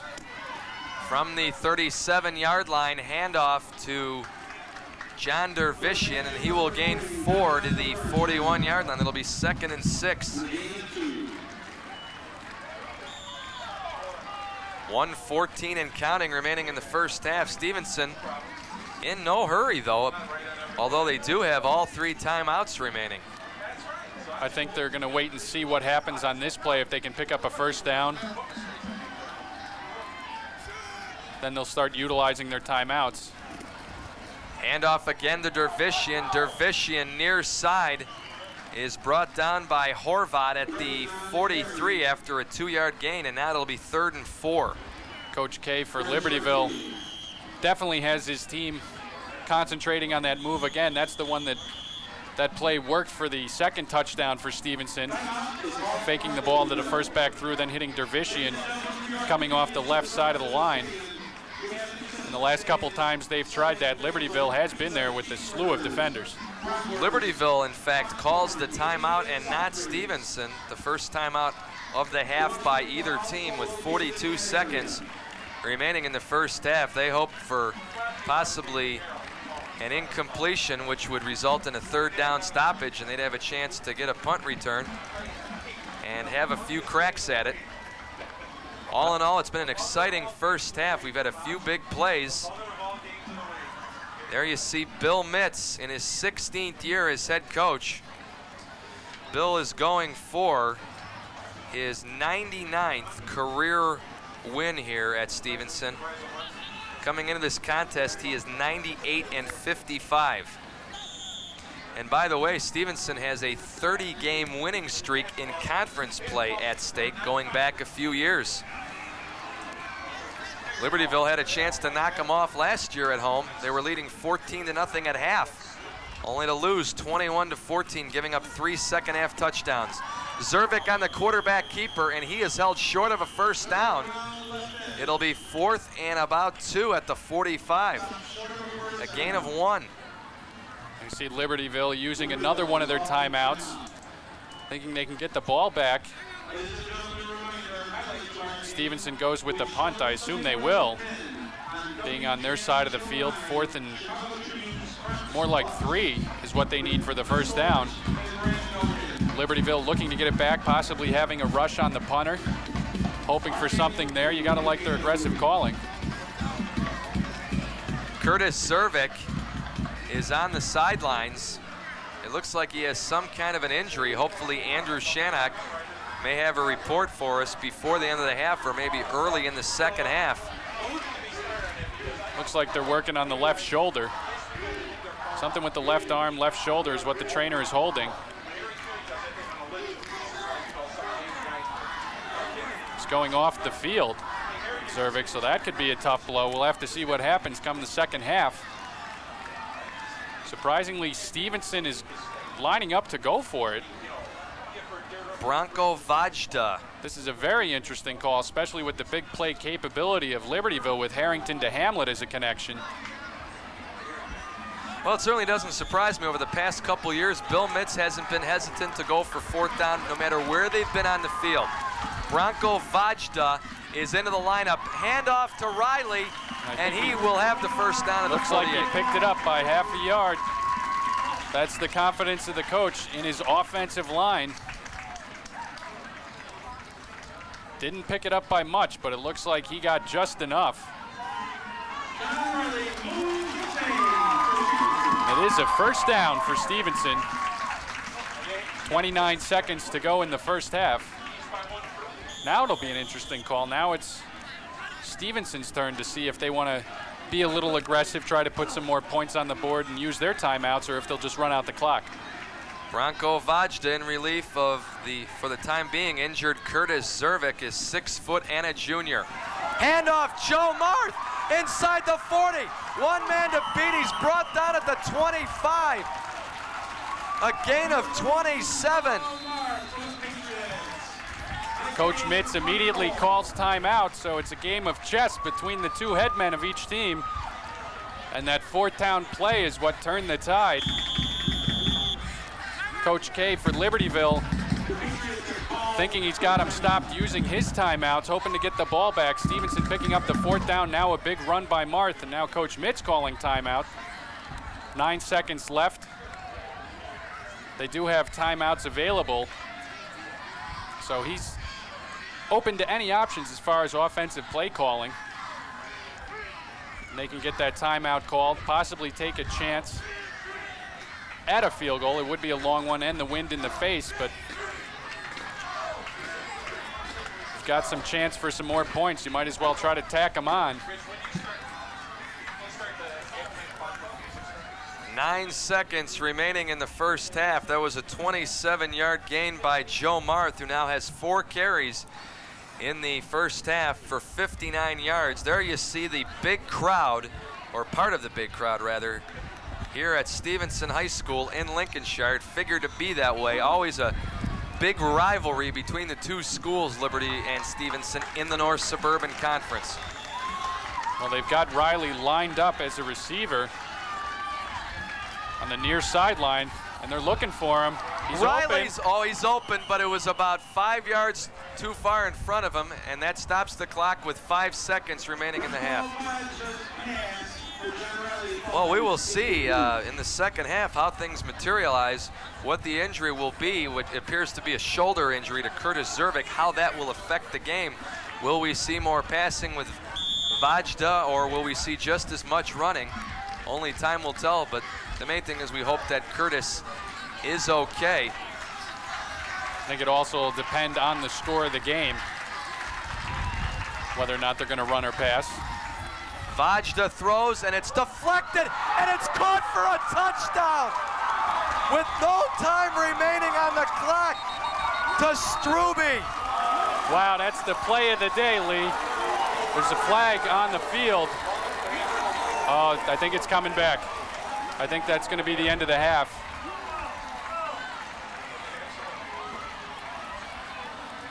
I think it's going to be against the Patriots.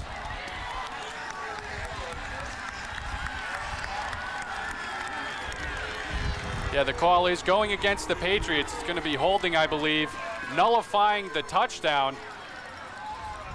And that is the call, holding against the Patriots, so the score will remain the same. Libertyville avoids a bullet, so the score at halftime, Stevenson 14, Libertyville 9. Andrew, Dave, and I will be back for the second half right after you watch this here on Media One.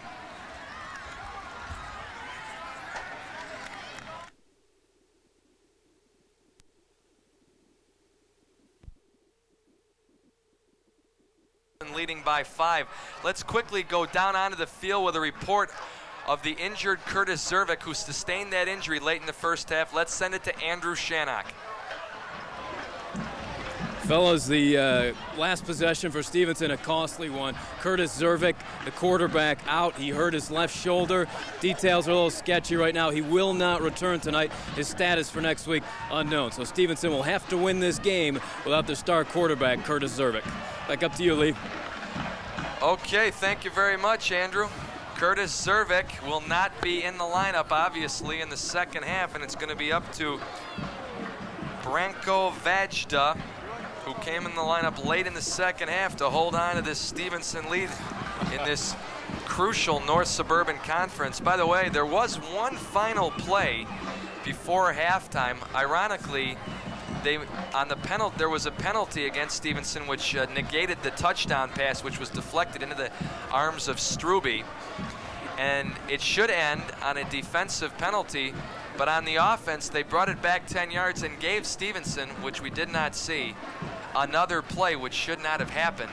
So there was one more play, and it resulted in an interception by the Wildcats. You're right, it didn't hurt Libertyville. I was a bit confused that normally the rule is it can't end the half or the game, cannot end on a defensive penalty, and there it was holding against Stevenson. There was no time on the clock. They didn't put any time back on. I don't know if they were saying that there should have been a second or two, and maybe that's why they gave the Patriots another play, but nonetheless, it didn't factor in to the scoring. As you said, Lee, it was picked off. Stevenson will get the ball first to start the second half. John Riley and John Dervishian, the deep men, awaiting the kick from Alex Mendragal, who had a field goal in the first half for Libertyville that at the time gave Libertyville a 3-0 lead. Libertyville 4-1. 3-0 in the North Suburban Conference. Stevenson 5-0. Also 3-0 in North Suburban Conference action. Winner of the contest, all alone in first place in the NSC. It is taken by Riley in the end zone. And here come the flying footballs, in case you're just missing. They've been throwing these gold footballs into the stands and almost pegged us earlier in the first half. John Riley looked like he was going to come out of the end zone, but they elect to take it out, and they downed it in the end zone. They elect to take it 1st and 10 from the 20. Well, Vajda didn't look shy at the end of the first half, tossing the football.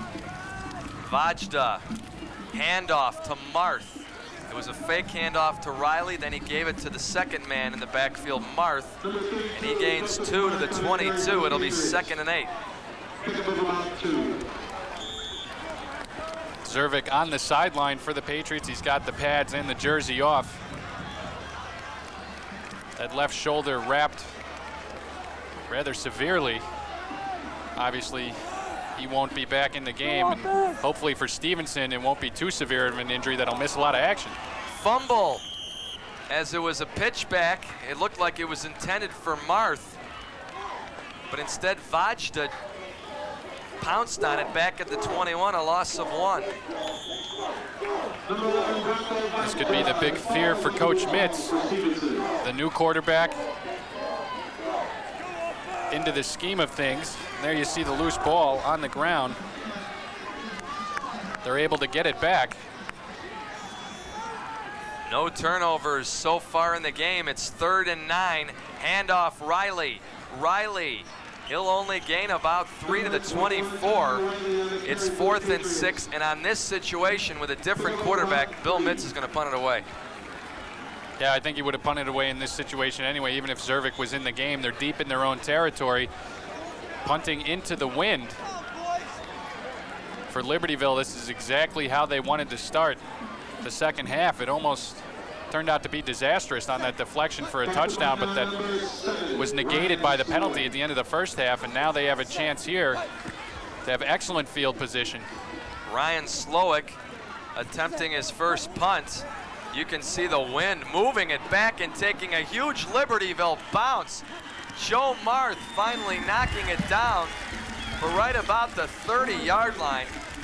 Talk about superb field position to start your first drive here in the second half. You're right, the wind just ate that ball up as it left his foot.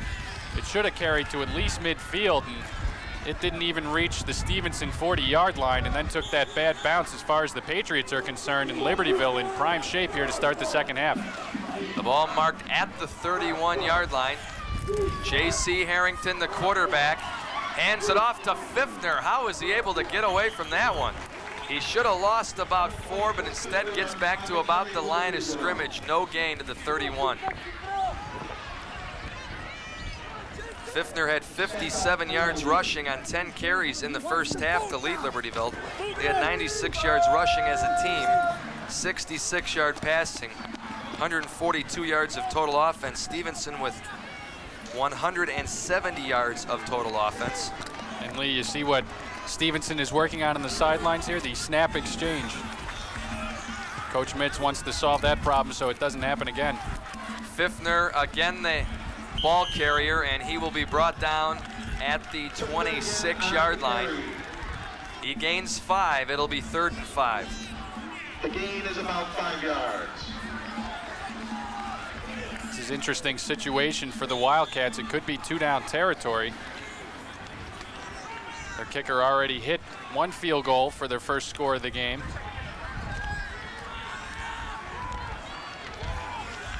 Third down and 5. Hamlet, the receiver, to the far side of the field. Faking the handoff to Trudelar is Harrington. He rolls right, passes, deflected, incomplete, deflected by Brian Ajoran as he was trying to hit Pfiffner, and Pfiffner was open. Nice play by Ajoran. That was a great play by Ajoran. It's always tough. You're almost stuck out in no man's land as far as a linebacker trying to cover the quarterback. He's got the option to run or pass there. He held his line at the line of scrimmage, waited for Harrington to make his move. Once he saw the ball released, nice deflection, knocked it down. Dennis Mendrigal is going to attempt about a 43-yard field goal. Harrington, the holder. Good snap. Here's the kick. Got the distance. Plenty of distance, and it is good. By far. Not often do you see a kicker nail a 43-yarder at the high school level with distance to spare. I know he's got the wind at his back. Boy, that was perfect. And that could come into play. That could be huge. When you've got a kicker like that on your side of the field, now it's a 2-point game. And that could come in handy if it stays a 2-point game as far as Libertyville is concerned. What a kick. I'd have to say in my handful of years doing broadcasts for formerly Channel 13 and now Channel 3, that I would think has to be the longest field goal that I have ever seen at the high school level. A 43-yarder by Dennis Mendrigal cuts Stevenson's lead now to 14-12 with 8:36 remaining to be played in the third quarter. That by far is the longest field goal I've ever seen at the high school level. Even the college level, that's impressive, hitting a 43-yarder. And he had plenty of distance. As soon as that left his foot, you knew he had the distance. It was just a matter of if it was good. There you see it, clearing the goalpost. Look at that. That would have been good from 60. Dennis Mendrigal kicks it to Dervishian near side at the 4-yard line. Dervishian breaks to the outside, and he is tackled at the 25-yard line. by Chad Mason on the special teams. And with 8:29 remaining in the third quarter, Stevenson will start its second offensive series of the quarter, leading by 2. Dervishian almost broke that kickoff return. Luckily for Libertyville, Paul Cronin was there to kind of hold him up, fighting off his tackle, made the initial hit, and then got help from his teammates. Faking the handoff, then giving it to Marth is Vajda. And Marth will have a first down to the 37-yard line, a gain of 12. That could be another aspect of the game, not just having a new quarterback in the game, but in the first half I was talking about how well Zervik does the fake and really sells it. And it'll be interesting to see here how Vajda does it himself. That one they hit the first back through, being Marth for the first down. 1st and 10, Pats at their own 37, trying to get to the outside is Dervishian, but nothing doing. He's tackled by Chris Hodo out of the secondary after a 2-yard gain. Jeff Horvath also in there for Libertyville. Linebacker flying through, fighting off his block. 7:42, clock ticking remaining in the third quarter. Stevenson on top of the Cats, 14-12. Dervishian near side is knocked out of bounds at the 44-yard line. That'll be another 5-yard gain for Dervishian. And we'll set up about 3rd and a long 2. A gain of 5. Dervishian nearing the 100-yard mark for the contest. 5 carries for 90 yards. Coming into this contest, he was averaging 9.5 yards per carry. Well, I have him unofficially for 18 yards per carry so far here into the third quarter. Handoff up the middle. It's going to be close. And going very close to the first down is Marth. Number 32, Joseph Marth. I think here, but he's going to be about a yard short, Dave. I think here Mitz is going to go for it. Seeing how the wind held up that last punt. Big play in a 14-12 game, 6.5 in the third. 4th and 1, Stevenson from its own 46-yard line. Handoff, Marth on second effort. Yeah, he should have the first down by the stretch of the ball. They hit him before the 47-yard line, but on that second effort, he should have the first down.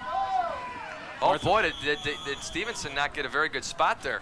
He should still have it, though. It looks like the marker for the first down is exactly at the 47, and the ball is past the 47 by the length of the football, unless they're a little off on the other side of the field where they have the marker.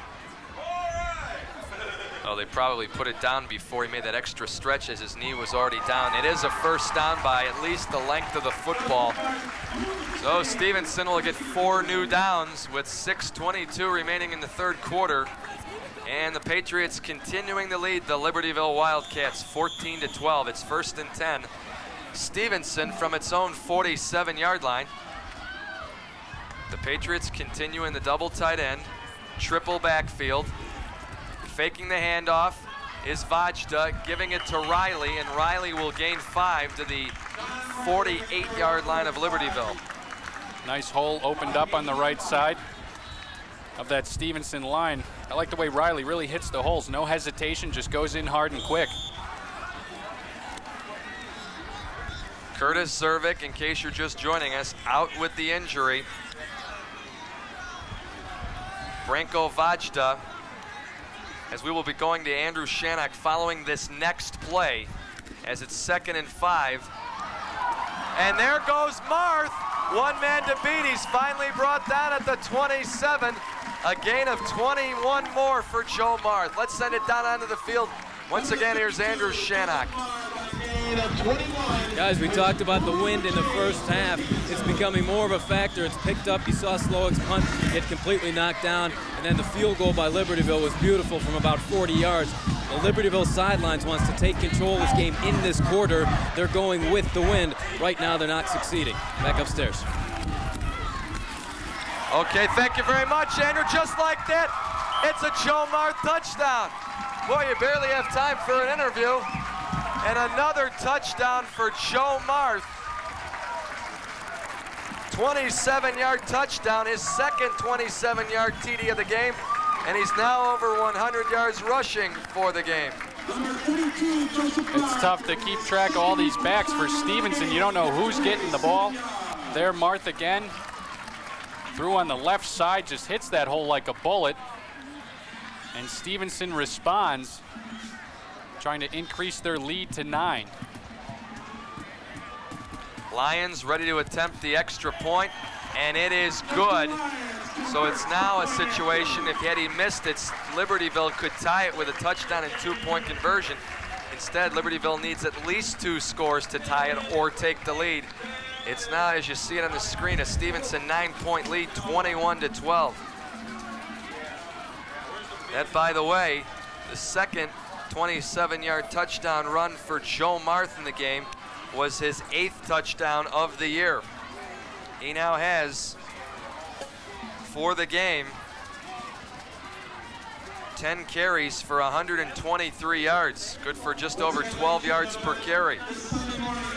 Well, as you said, it's a 2-score deficit as far as Libertyville is concerned. They're going to need 2 possessions, being down by 9, and just goes to show you how that missed extra point on that bad snap in the first half could hurt them.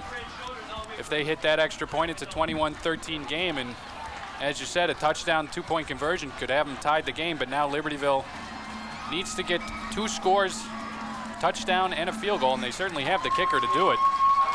Well, Libertyville has plenty of time. We still have 5:13 remaining in the third quarter. They really don't have to think about a touchdown and a 2-point conversion anyway.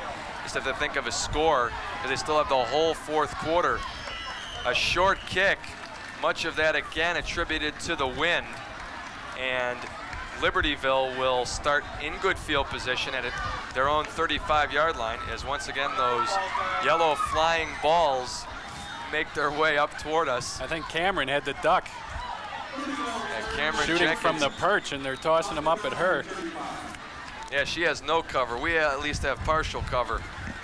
If I go to my right, I have a blockage by the window, but if I go to the left, that sucker could knock me right in the noggin. Harrington on 1st and 10, pass is thrown, and it's incomplete, intended for Hamlet. Pfiffner was wide open in the middle of the field, but Harrington elected to go far side of the field, incomplete to Hamlet. He was wide open. I think Libertyville is trying to get Hamlet a little more involved in the offense. He's been relatively quiet, had the ball thrown to him a few times. Actually tossed one himself. 2nd and 10, Hamlet now lined up from the receiver position at the near side of the field. Libertyville at its own 35-yard line. And there's a handoff near side. Spinning around and getting a first down is Scott Diaz. Diaz, one of the starting running backs. That's his first carry of the game as he's brought down at the 47-yard line after a 12-yard gain. He's got the fresh legs. Little change of pace for the Wildcats. Just running him off the end.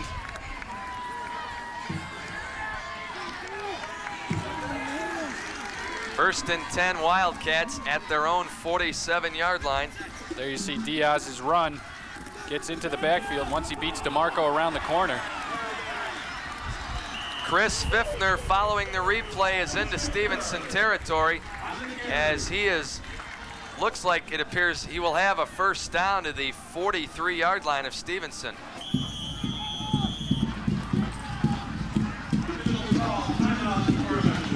It's an official timeout for the measurement,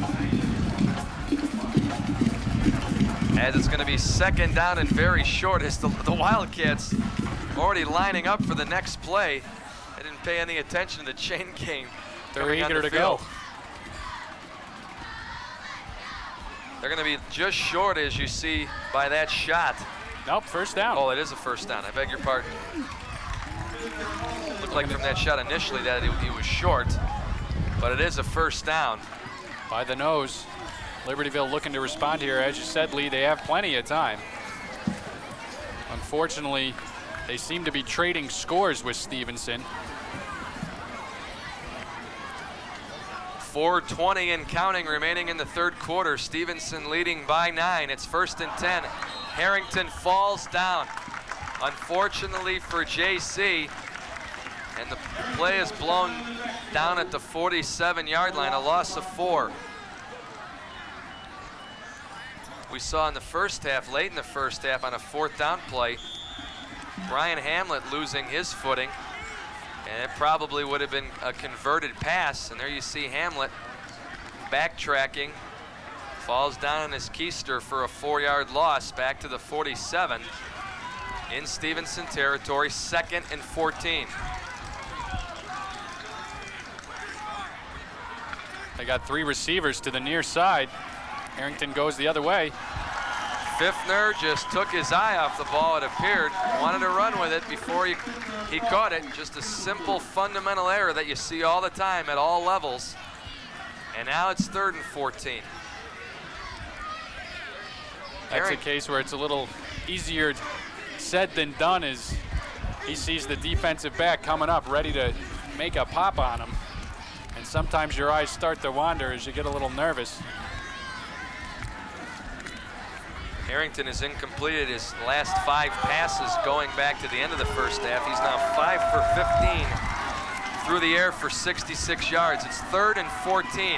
Harrington, plenty of time. Pass is thrown, complete. Had he made the inside move, he would have had more real estate, but nevertheless, it's a 1st down as the pass is caught by their tight end, Matt Thompson, a gain of 26. Great play. They had Hamlet about 10 yards deeper than Thompson. They pretty much ran identical routes. Just cutting in, slanting in almost like a post, and then cutting back out to the sideline. Hamlet, unfortunately for Libertyville, didn't get a block on that last defensive back, or else Thompson might have had a chance to rumble into the end zone. 1st and 10 at the 21-yard line of Stevenson. Handoff to Trudelar. And Trudelar is tackled from behind at the 18 after a 3-yard gain. That's Trudelar's first carry in the second half. He had 10 carries for 43 yards in the first half. Many of those carries on their opening drive. Well, here's a situation, too. You got the option of kicking the field goal. We saw Dennis Mendrigal on their last offensive series kick a 43-yarder. He kicks another field goal. They're within 6, so they're only 1 score down. Exactly. They're definitely within his range after that last one. Although I think they'd rather have a touchdown instead of 2 consecutive field goals. It's 2nd and 7. Handoff up the middle is the ball carrier. And getting down to the 16-yard line is Pfiffner, a gain of 2. And it's going to be a big 3rd down and 5 now for the Wildcats.